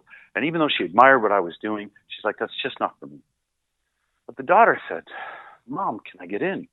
And Mom said, well, you can soak your feet. So she did, and she's walking around in the ice water. She said, Mom, it feels really good on my feet. And the daughter was experiencing a sensation that you and I wouldn't be in touch with. I mean, we take it for granted. Mm-hmm. But she was in sensory contact with her feet in ways that she didn't realize, or she hadn't experienced before. She said, Mom, can I get in? She said, well, you can go up to your waist. And so the daughter, kind of sat down. Mom, can I go lower? And my girlfriend could barely watch because she couldn't help but empathize with her daughter and think about how difficult it would be for her, having the experience of Raynaud's, to do what her little daughter was always doing. And imagine the experience and the benefit that her daughter might be getting. So she turned away. Daughter had a great sort of 2-minute experience in the forge, huge sense of accomplishment. And my girlfriend said, okay, I gotta go. I gotta go in. I have to experience it for myself. And for me, it was an emotional moment. Part of me was euphoric because I so wanted for her to share in this. And part of me was, overwhelmed because watching her daughter give her the courage that until that moment she didn't have. She wanted to be a better example for her daughter and participate in something that was working for her daughter. So she got in. Now we've got videos of her on YouTube. There's a great 4-minute long one where she talks about her experience of Raynaud's, and she narrates what's going on in the tubs at 38 degrees, and she's doing great. In her case, it has helped reverse her type 2 diabetes. Part of the problem with the calories in, calories out hypothesis is it doesn't take into account the quality of the calories. And my girlfriend's a writer, and she's written about this, so I can talk about it. She knew that she was anorexic, and she was living on, I'm paraphrasing and exaggerating a little bit, but a diet of Coca-Cola and aspirin. And she was maintaining a 12% body fat, which is not a healthy body fat. Had that picture of her. She looks like a bodybuilder. Yep. She got the 6-pack. Yep. She was working out. She used to be a runway model, and this does mess with your head. And it was a long time ago, but the psychology of it, the body dysmorphia that comes with anorexia, has stayed with her all of these decades. She couldn't look at herself and see a skinny person. And as a result, She was going calorie restricted, and she was seeking comfort in the carbohydrates. She had a hemoglobin A1C of like 7.2, which is higher than my type 1 diabetic son, and when he's in good control, full-on type 2 diabetes. And I knew she couldn't continue that way. She knew she couldn't continue that way. So how do you reverse type 2 diabetes? Intermittent fasting, carb control, and the fastest way to improve your insulin sensitivity is deliberate cold exposure. So she got in. Now she has a clear bill of health from her doctor. She's back down below 6 on her HbA1c. She's fully reversed. And it's hard for her to maintain the discipline we were talking about, to maintain the habit of reduced carbohydrate intake, ice baths, because the crisis that you and I were talking about that motivates us to make a change in our lives, it's very salient when we're in the throes of it. And then when we've resolved it, sometimes we're kind of like, well, I guess I must be good enough now. I haven't had my PSA checked in over 6 months. Maybe something in my head is like, whew, thank God that's over. And now I'm all relaxed. And I got to get back. I got to keep the habits that kept me healthy. Sometimes the crisis is a reminder of how you've gone away from the habit. And I don't want it to be fatal or irrevocable. Sometimes we sort of lose touch with those messages from the universe, and we fall back into, again, what's comfortable instead of seeking the intentional discomfort. Yeah, my life. Tim Ferriss. I'm sorry. Exactly. Go. Yeah, he had that quote. You have to be uncomfortable every day. I can't remember, or you're going to be really uncomfortable at a point that you can't change, or something to that effect. I thought that was a great quote. Exactly the quote I was thinking of. He says, when I paraphrase, I remember it as, the comfort you choose, the discomfort you choose will prepare you for the discomfort that is thrust upon. Yes, that was it. Because I copied it and put it on Facebook the other day. That's the way to do it. Yep. And, give it a tap every time you walk past it. Remind yourself, well, this is a great Jerry Rice quote, and I'm going to butcher it again, but he says, I do today what others won't, so I can do tomorrow what others can't. Mm-hmm. And it's written up on the walls of my daughter's Krav Maga studio, so that when people go in there, they remind themselves that they're choosing to do things today that prepare them for situations that they in the future, they don't even know what it's going to be, but they didn't choose, that were thrust upon them.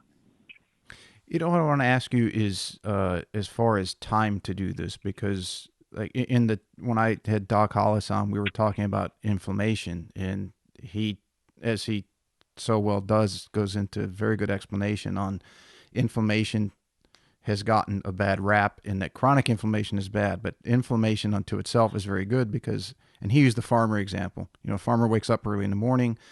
There's not a lot of inflammation. They go and they do their work, and then they're usually resting late afternoon, evening as they eat their supper, and then just kind of relax the rest of the day. And at that, right around that point, all the way through the evening, the inflammation in their bodies would be high, which is what you want as the body repairs the tissue and everything else that it just damaged during its work during the day.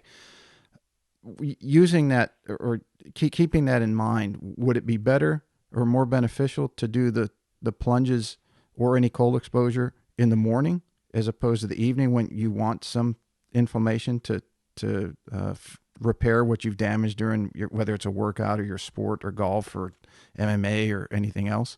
Is it better to do the plunges in the morning? I do my plunges in the morning, but medically, I don't know. It would be a great question to ask for Dr. Hollis. Everything he says is making sense to me. But me and some of the people that I've learned from, whether reading about them or talking with them, have a lot of success with the morning plunge. So you might be onto something. Jack Dorsey talks about it. He was the CEO of Twitter until he recently stepped down. And although I disagree with a lot about Twitter, Jack's an ice bath guy. Mm-hmm. He says he does it in the morning, but again, he's looking at it psychologically, because once you've put yourself into an ice bath, nothing's going to happen during your day that you can't handle. Like, you're saying, nope, I've already had the worst thing that I could do to my nervous system and all the other stuff. I can go testify in front of Congress now. So he's one, I'm another, and I've met other people who start their day with it. But it's not for inflammation reasons. It doesn't really speak to the mechanisms as you're talking about. And I haven't studied it for myself, so I'd be curious in what Dr. Hollis thinks. Yeah, that's the beautiful thing about Doc Hollis. Whenever I ask him a question, I've known him long enough that he says, well, it depends. Yeah, right. And getting to the point, and I've had a number of scientists and doctors of science on this show that are in the golfing world, and in discussions with them to not rebuke, but to differentiate from the mantra of the golf instructional world is that, as we talked about measuring devices earlier, the mantra of the golfing world is, oh, this is great, everyone needs to do this, and this is going to change your game. Where the people who really know, and so a lot of the coaches who utilize these things but they don't rely on them, have all said it all depends on the individual. And I think across the spectrum of industry or academia or any profession, that we're finding out with all these different ways to measure things in the last 15 years or so, I think has become more prevalent than it was in the prior 15 as technology advances, is that we're learning what we knew from the beginning, is that everybody's different, and people change over time. So you can't do the same thing that your twin would do, and then you can't do the same thing that you did 6 months or 12 months ago, because you've evolved, and the recipe for your advancement is going to be different in large extent, I would have to think. This brings us back to an earlier point in our conversation, the fallacy of generalization. When you have this large aggregate study, it might help you think about what to expect. But we have seen a revolution in health and wellness inspired by COVID. This whole biohacking movement that Ben Greenfield is at the leading edge of, Mm-hmm. is about finding out what works for you, experimenting with your own body and trusting your own experience rather than what you're getting from a health authority, as if the same advice applied to everybody. And we're on board with it. We encourage people to try, not based upon my advice, but saying, look, this is what I read in the library. This is what's happened to me. See what's right for you by trying the experiment, monitoring your results, and seeing if you're getting out of it what you really want. I'm now so skeptical of the promises and the generalities, and especially the dictates that are coming from voices of authority, including board-certified medical doctors, until I go through it myself and discover if it works for me. Mm-hmm. There's a couple things I want to touch on about the ice bath, the forge that you guys have, and one of them, and you had a very cool video I watched on it, is the ozone that it produces. Yeah. Speak to that and the benefits of what ozone is and what the benefits are for. You mentioned that you use a little granulated chlorine to mm-hmm. keep your tank disinfected, which sounds very clever.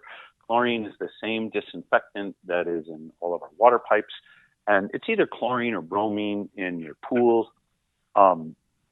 Chlorine's a good choice for reasons that don't apply to Morozkoforge.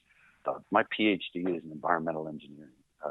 Graduated from Clarkson University, civil and environmental engineering. So we studied water disinfection. It was a big part of environmental is the sanitary engineering. Chlorine, when it's added to our water distribution pipes, has what's called a long residual time. It's very slow to decay, and it will protect the entire city's water distribution network from encroachment of pathogens. We'll keep it disinfected. Ozone won't, because ozone has a very rapid decay time. The residence of ozone in water is very short. And so ozone is used in water treatment plants, especially in Europe, as a shock disinfectant. And it works great, but it will not stay in the water. It's O3. It will decompose into O2 so fast that by the time the water went from the treatment plant to your house, the ozone will be gone. That decay is temperature controlled. When the temperature is colder, and in most forge, it's running right at the edge of freezing, the ozone lasts longer in the water. So for Morozkoforge, we can use ozone to shock disinfect at the point of injection and then push the bubbles back out into the tub and get a longer retention time because our temperatures are so cold. Now, why would we do that instead of chlorine? Because chlorine isn't good for you. Because chlorine will interact with organic carbons to make something that's called trihalomethane. Bromine does the same thing. These are halogenated hydrocarbons. Chlorine and bromine are both halogens in the periodic table. And although halogens do exist naturally, like in sea spray, they are carcinogenic. And there are limits at water treatment plants, the concentration of trihalomethanes that are produced in the plant that are allowable under regulations so they don't poison the people who are drinking the water. Part of the reason that ozone is used is to cut down on the production of trihalomethanes from chlorine. I don't want trihalomethanes or anything carcinogenic anywhere near anyone who's getting into a forge. I don't like the smell of chlorine. I don't like the additional maintenance. But for me, I'm supposed to be in the health and wellness business, and I can't put chlorine next to my customers. Mm-hmm. And ozone is this wonderful alternative, purely oxygen-based, that is a more powerful disinfectant as far as deactivating bacteria, deactivating viruses. Ozone is a wonderful thing. So we knew that we were, from my training in grad school, we knew we were going to use ozone from the very beginning. The problem is that the ozone generators on the market are very unreliable. They're built for hot tubs. Most of them don't work. And I had to spend 6 months in my kitchen testing different brands with an oxidation reduction potential meter. So it was like going back to grad school and being in the lab until I found the ones that I felt like I could trust. Well, after we built it, and we're really happy with the results, and we're getting the crystal clear water, I started reading more about ozone therapies. There are two kinds. There's the one where they remove blood from your body and they treat it with ozone and they put it back in your body. That's not what I'm talking about here. There's a lot of literature on that, and it looks interesting. We're not talking about putting ozone inside your body. Dave Asprey has a post where he's putting ozone up his butt, and that's not for me. I haven't tried it. I'm not recommending it.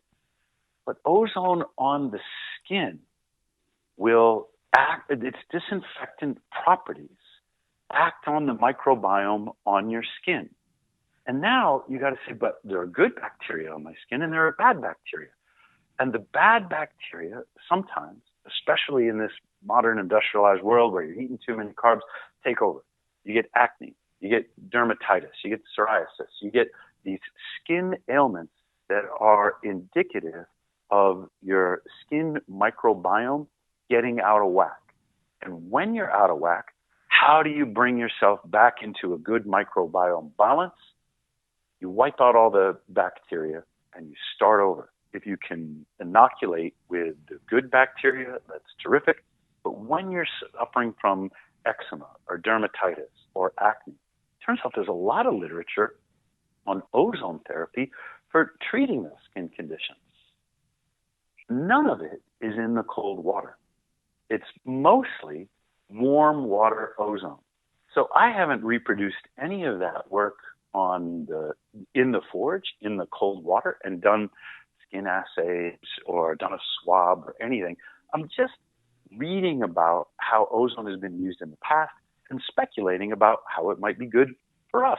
Mm-hmm. So there's a video. I was in Chris Gethin's forge up in Boise, and I'm putting in a more powerful pump, and I'm getting ozone bubbles, and I'm using it. I mean, it's kind of funny. I'm cleaning out my ear, and I did a little mouthwash kind of thing with it, and I got it all over my face, all of which is terrific.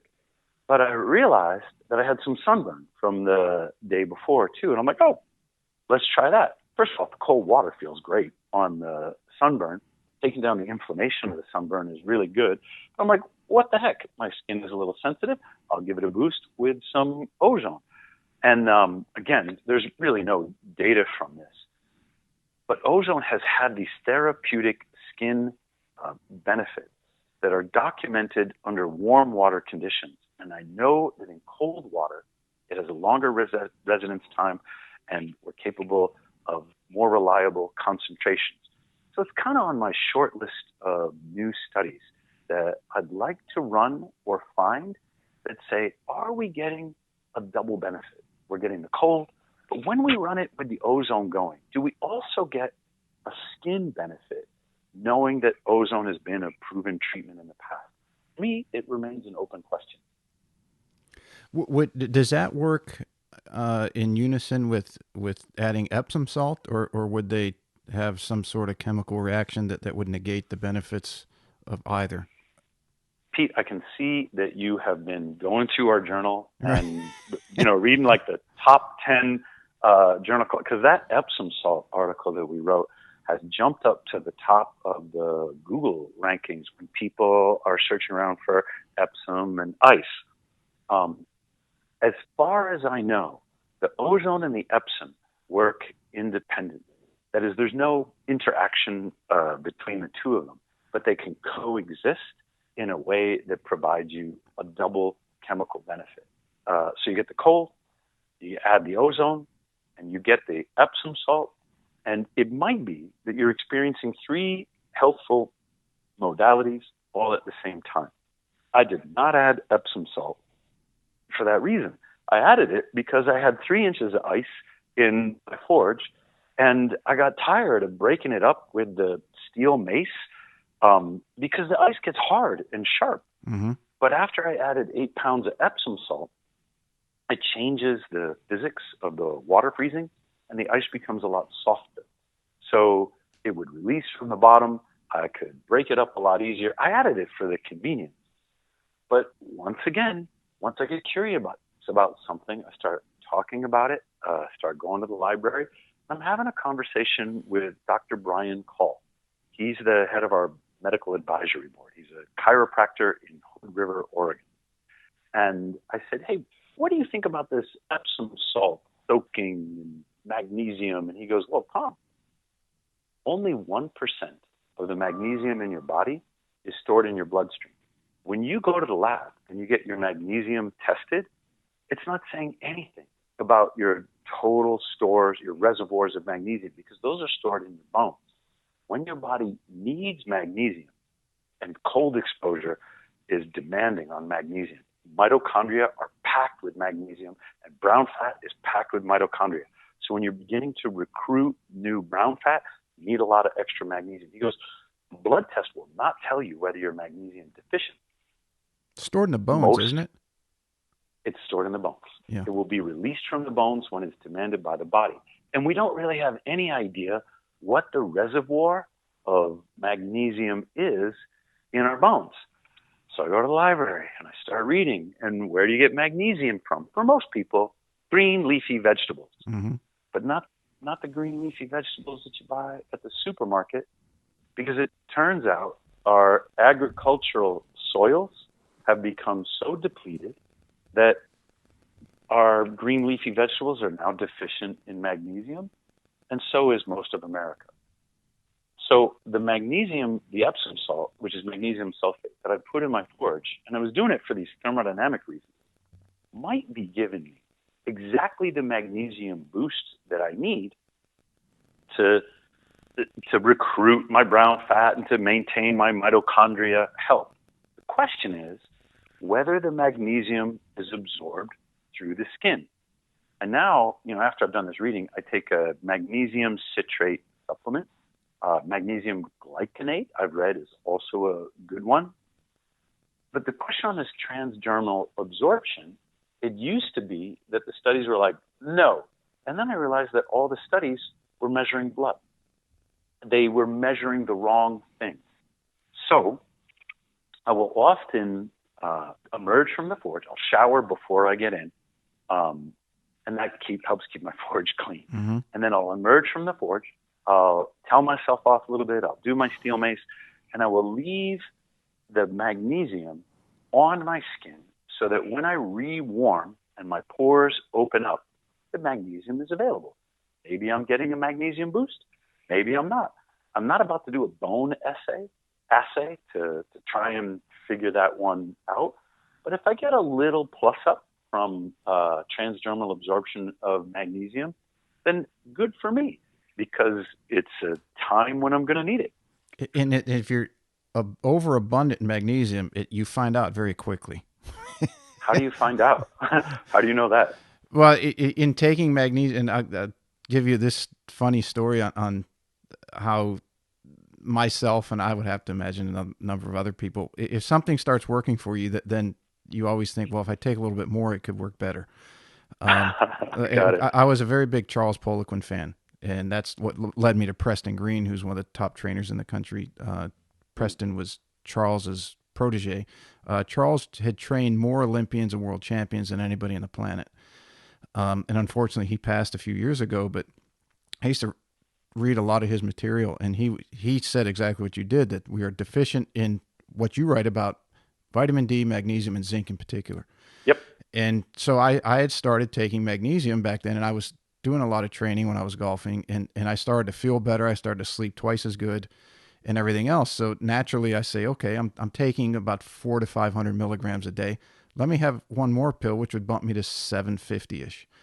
And we were playing golf one day, and we get to about the third hole, and all of a sudden I got to turn around and run back to the clubhouse because my stomach is getting ready to explode. Oh boy. Okay. So I do my duty and I go back out to the course, and about 3 holes later, I got to go back again. And I mean, it was like every 3 holes for the front 9, I had to run back to the clubhouse, and the guys I'm playing with are like, what did you do? And it took me a couple of days to figure out what it was. Like, what have I changed that would have caused this? And then it hit me, and it's okay, right away. And I think, was it Ben or Tim Ferriss? Somebody else wrote about magnesium and said, yeah, you will know when you've overdone your magnesium supplementation. You've discovered the laxative properties of magnesium. Yeah. And it could have been the wrong formulation of whatever Tate, I'll call it, but as you mentioned, a couple. So you need to get the right one that's absorbable for you as an individual. But yeah, I found out what happens when you take too much of it. So for anyone out there who's going to dump, what'd you say, 8 pounds, and how big's the forge as far as gallons? 100 plus gallons. So if you use 8 pounds, if it's too much for you, you will know. Nature will tell you you're magnesium abundant. That's a great story. One other question on ice baths, grounding. Can you just speak to that and the importance of it, especially for health benefits? Well, I'm just learning more about this. There's a great Twitter account. He's a friend, and I've been on his, he doesn't do a podcast, but been on his video interview thing. Dennis Mangan is his name. And his Twitter handle is @Mangan, MANGAN 150. And I respect, he's got a master's degree in biochemistry or something like that, but I respect the crap out of the way he reads the literature with this skeptical, critical eye, and he helps me sort it through. He just put a post up on grounding and blood viscosity because he's been fascinated with blood viscosity. The more viscous your blood, the more prone you are to blood clotting disorders. Now, Dennis is 66. He's in great shape. He looks younger than me. And so as far as a prestigious model, what the heck? I might as well follow what Dennis is doing. But we're primarily talking about science. I didn't realize that grounding had a relationship with blood viscosity. It could be important in preventing heart disease or stroke or other blood-related disorders. And I got to read more about it. What I did know is that I want the forge grounded, both for electrical safety and for whatever the health benefits of grounding are, that Ben Greenfield has been talking about, that Brian Hoyt, Luke Story have been talking about, I want them in the forge. So we use these metal tubs. They're in electrical contact with the condenser coils that make the ice. The condenser coils run through a ground fault circuit interrupt, which goes straight into your circuitry, straight down into the ground. The point being that every forge has an electrical connection to the ground. And then Luke had Brian come out. You've probably seen the video. And he brought his meter, he measured the tank, and he measured the water. Yes, that's right, in the backyard, right? Yeah. Yeah. Which is great. He measured, we didn't get it on video, but he measured Ben Greenfield's forge as well. And Brian reported that the grounding properties in the forge are remarkable. And this is good because we designed them to be that way. Again, thinking mostly electrical safety. What I don't know is if you're doing 4 minutes in the forge and you're getting grounded, is that enough? Does that have, I mean, this is where I haven't read enough about it, and Mangan 150 is ahead of me, which is great because he'll save me some time. How much grounding do we need? Our ancestors used to run around barefoot, be in touch with the earth, and now I'm calling you from my apartment. I'm hundreds of feet off the ground. I'm going to get into my car. The car's not grounded. Like, how much grounding do I need to maintain the right kind of electrical balance in my life? I don't know. But 4 minutes in my forge is helping me towards it. That's really important to me. Yeah, it's something that when it gets in electrical and water, I get very nervous about it. I'm lucky one of my neighbors is an electrician, and once I get my makeshift one, again, until I know myself well enough to know that that I need to develop it before I take the next step and call you up and say I'd like to order one. So I've got to prove to myself that I'm going to do this before I take that big a leap. But mine for doing mine, I'm going to need to ground it, and I'm going to have him help me because anything with electricity and water makes me very nervous. Yep. When the grounding circuit is interrupted in the forge, the electricity will shut off right away. Mm-hmm. And what that tells you is, something's wrong with my forge. I've lost contact with the ground, and I need to figure out how or why that happened before I get back in. Yeah, that's pretty impressive that it can do that. Yep. But not surprised, as I've read a lot of your material and what you guys have done. What is next for you in Morozkoforge as a company? Well, a lot of people are asking me, geez, how many ice baths can you sell? And I mean, it's a legit question. Right now, we're having so much trouble making them. We thought that we were going to hire more people this summer, hire more people this fall, get them all trained up, double our production, and we haven't been able to do it. I mean, we are hiring, but we've lost as many people as we've hired. So it is a challenge being a manufacturer in this economy with this labor pool, the way things are right now. That's the ice bath. And there's so much more than ice bath. If COVID has taught us anything, it is that we must discover for ourselves how to extend the quality of our lives, keep ourselves healthy. Because what we're getting from, I hesitate to call them authorities, but what we're getting from health authorities is a bunch of crap. When they tell you that canola oil is healthier for you than butter or lard, they're only telling you that because we have fields and fields of rapeseed just waiting to find a market. When they tell you that soybean oil or cottonseed oil is better for you than animal fat, it's a lie. Meant to enrich it's not even the farmers, it's the processors who produce those oils and couldn't sell cotton in the grocery store because people aren't meant to eat cotton. It doesn't really do you a whole bunch of good, does it? Whose bright idea was that? But and the answer is it was Crisco, or it was some other industrial food processor at the height or at the beginning of the Industrial Revolution who figured out how to take a waste product, modify it, transestify it, and sell it as if it was a health food. Mm-hmm. And it's terrible for you. Well, what we're discovering is after you've made the basic changes in your diet, you eliminate seed oils, you go low carb, you incorporate intermittent fasting, you still lead what I call an injurious life.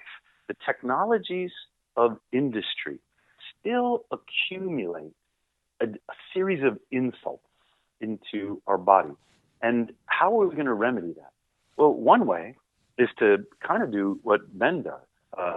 He's able to shut down all of the EMFs that he doesn't want, to live up in Spokane in a very naturalistic way. And that doesn't work for me. I got to go on campus. I got to teach.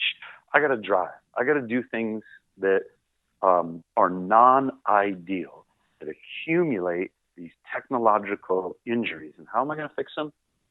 Because I'm an engineer and I'm a technological optimist, I'm thinking I will use technology to fight technology. The ice bath has a natural origin. 10,000 years of people jumping into lakes and doing winter swimming, and sauna, and contrast therapy reinforce the idea that ice baths are safe and healthful. But there are other things, whether it's red light or sun exposure or hyperbaric, hypobaric. There are other ways to create the hormetic stress response under safe, controlled conditions that will allow my body to recover from sitting in the car, sitting at the desk, living in a climate-controlled environment, recover from all of what Dire Straits called industrial disease in their song from when I was a kid. So what I want to do at Morozkoforge, the future of Morozkoforge, is change I can't even call it medical because I'm not a medical doctor, change our approach to health and wellness. I don't think it's about Planet Fitness or Lifetime Fitness or the big box gym that my daughter got me into, that used to be our model of how to stay healthy. I'm imagining something that is a much more boutique approach with cutting edge technologies that give you the feedback that you need to maintain a health regimen that is right for you. We should be measuring your body fat. We should be measuring your metabolic end products. We should be measuring the way you respire and tune, whether it's PEMF or whether it's red light or whether it's compression therapy or whether it's the Forge, tune the technologies so that you're getting the results you want to live a long quality of life. And I'm not concerned about lifespan. I'm concerned about health span. How is it, when I'm 90, I want to be playing with my great grandkids. And, God willing, I live that long. I want it to be a healthy life rather than a debilitated one. So the future here is how do we facilitate this experimental biohacking approach for our community, share the knowledge so that people can accelerate the experimentation, monitor the results, and learn what's working for them without having to be subjected to the food pyramid or the mandatory messaging or whatever we're getting from corporations. You hit the nail on the head. And Dan Hellman, who I had on, he was a Czech faculty member, and he's a therapist and trainer, one of the best in the country, said very similar to what you did in your reference to being 90 years old and being able to play with your grandkids. And his statement was, do you want to choose to grow old gracefully, or do you want to just go through painful, sedentary pills and surgeries? He said, everybody has that choice. And everyone makes their own decisions. And it for me, that's an easy decision to make. Yeah. And it's a very worthwhile goal, I would have to imagine. What, so I know you've got to prep for another talk later. And I've kept you far past probably what I'm allotted, but it's been great. But before we go, where can people follow you or Morozkoforge online? And of course, I'll have that in the summary on the links. But go ahead and tell everybody where they can follow and learn more about what you guys are doing.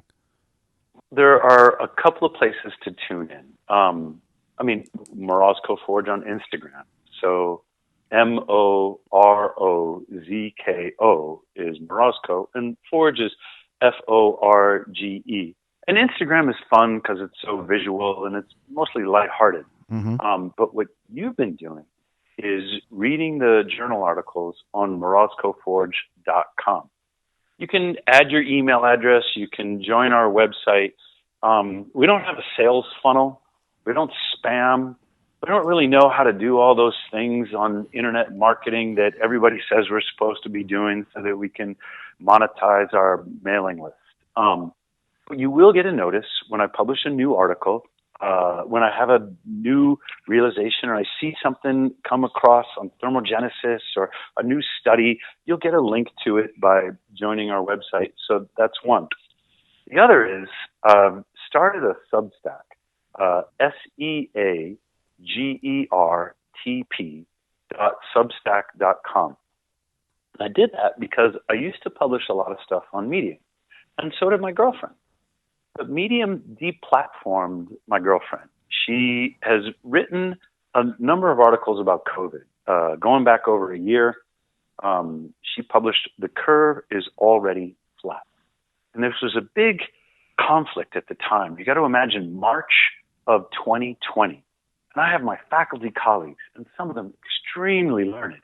And they're telling me that COVID is the next Ebola, and it's all going to hell in a handbasket, and Sweden is being irresponsible, and we need to lock down. And then I got my contacts in Silicon Valley, and some extremely well-connected people sending me the Imperial College study and telling me that the world has changed, and this is an enormous threat. And then I got my girlfriend who says, Tom, it's all bullshit. Now, who am I supposed to believe? Like my super esteemed, Ohio State Regents professor whom I look up to, and he's been cited 12,000 times, and he and I are doing all this healthcare adaptation research. Am I supposed to believe my billionaire Silicon Valley entrepreneur has got a personal physician? Or my girlfriend? So I say, why do you say COVID is bullshit? And she goes, because I've been looking at the data. Oh, what data is that? She goes, influenza-like illness reports on the CDC website. Will you show me how to make a graph? Because I know how to use Excel, I know how to do data. And so we make these graphs together. And I'm like, oh my God, you're right. COVID showed up in the influenza-like illness reports in November of 2019 in the United States, because they started testing 100,000 people a week for influenza-like symptoms that were testing negative for all known strains of flu. There are like 9 known strains. What is this mysterious influenza-like illness that tests negative for flu? Deduction says that must be COVID. So she writes it up. The curve is already flat. Gets like 250,000 views on Medium, and then they pull it down. And talk about the Streisand effect. Once they pulled it down, we put it back up on Morozkoforge. You can still read it. It went back up on a couple other places, and it became a sensation. Next thing you know, she's getting television interview requests, radio requests, media attention, and it was terrible. The pressure of it almost ended our relationship. We broke up for several weeks. Huge misunderstandings between us as far as I was concerned, but I really had to examine myself, who I was, how I related to her, what I wanted out of life. Where she kept writing articles. And the last one that she put up, which was fairly recent, a couple of months ago, it's called Childhood Interrupted. And it wasn't anything medical. It was about the impact of school closures and mask mandates on our children. And that was the last straw for me. They canceled her entire account, censored her. And of course, she went to Substack. You can read Childhood Interrupted at ajkay.substack.com. AJK. You can find her on Twitter.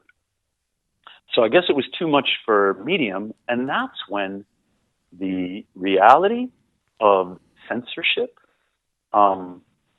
became salient for me. That's when I'm like, we really got to do something about this. It wasn't the silencing of responsible scientists. Jay Bhattacharya from Stanford, he's a friend. Saw him just a few days ago talking about vaccines, talking about COVID, talking about lockdowns. He's extremely learned, and I trust his advice. And he's been attacked on his own campus. He's been censored in the scientific community just for asking questions. So we're running our own thing on Morozkoforge.com, and we love comments on the articles.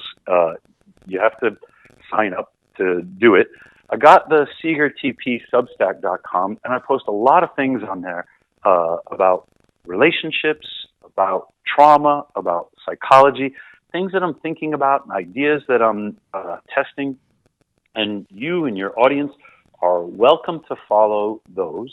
If you have a broader interest than ice baths and health, my Substack is good. But if you're focused on deliberate cold exposure and vitamin D and staying healthy, then the Morozkoforge.com journal is good. I'll have all of those linked in your summary, so everybody in today's era of ease can, when they see the summary, they can click on each of those and read your material, follow you guys online, and learn more, and fantastic, and order their own Morozkoforge and get into the cold plunge. Well, that's good, because all the rest of it is free. The journal articles and the Substack, you don't have to pay for that. I'm a professor, and I think knowledge should be free. And it's supported by ice bath sales. So for those people who want to start practicing, a filtered forge, a prism forge. When you compare it to what you were talking about, the cost of buying ice, it's a pretty good payback period for the people who are practicing 4 or 5 times a week. It's awesome stuff. I highly encourage everybody to check, at least at a minimum, check out your guys' social media, your YouTubes, your Instagrams, in particular the website. I think they will. Many people who have considered it and had maybe not known the direction to take, it will give them a big eye-opening and maybe even some jaw-dropping info, at least for them to get started on the path that you and the company have sought to get people to go down for better health and everything else. Thank you, Pete. I hope so too. Doc Tom, it's been a pleasure. I definitely got to have you on again. I'm actually going to be out in Arizona. I'm planning to sometime mid to late February. I'll be in Scottsdale area, but I'll try to get down to see you guys in Tempe. Pete, I'll come pick you up. Just send me a note. we can do another episode in the car ride. Sounds great. Awesome. Well, you have a wonderful day. Thank you for coming on. You too. It's been great talking. Okay, bye-bye. All right, everybody. Thank you so much for listening to today's show. If you enjoyed it, you can find more information on today's episode and other topics at golf360.blog. There you'll find the show notes and links related to this episode, as well as any other episode that we've done so far to date. If you're interested in improving your game and would like to learn more from yours truly by taking a private lesson, a half-day or multi-day school, club or putter fitting, you can reach me through the blog site or by email, pete@golf360.blog. So some of you may be asking, what is the golf paradigm? All you have to do is click on the homepage while on my blog site to discover how you can start playing better than you ever thought possible. Or you can simply sign up, again, on the blog page for my instructional videos where I give regular tips on all areas of the game to include the swing, club design and fitting, health, fitness and nutrition, the mental aspects, and equally as important, the integration of all those things together. I'm also on social media, and you can find me at The Golf Paradigm. That's PARADIGM, and I'm on Facebook, Instagram, and Twitter. And don't forget to subscribe to my YouTube channel, also under the same name, The Golf Paradigm. Facebook is usually the best way to reach me for questions and or comments, and I look forward to hearing what all of you have to say. This podcast is brought to you in part by Old South Golf Links. A short ride across a bridge from Hilton Head Island is one of the area's finest golf courses and a hidden treasure. set up on towering pines and ancient oaks with sweeping marsh vistas, truly makes Old South Golf Links a one-of-a-kind golfing experience. The Clyde Johnson design was named one of the top 10 new public courses when it opened, and it also takes full advantage of the natural beauty of the Lowcountry. Old South is a fun and unique challenge for golfers of every skill level and a favorite of both locals and visitors. Whether it's your first time here or you're a regular, you'll be treated and feel like family.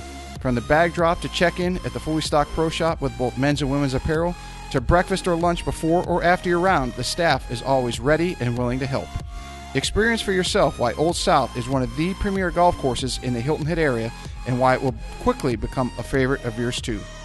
Visit them in person or online at www.oldsouthgolf.com, or to make it tee time, simply call the pro shop at 843-785-5353.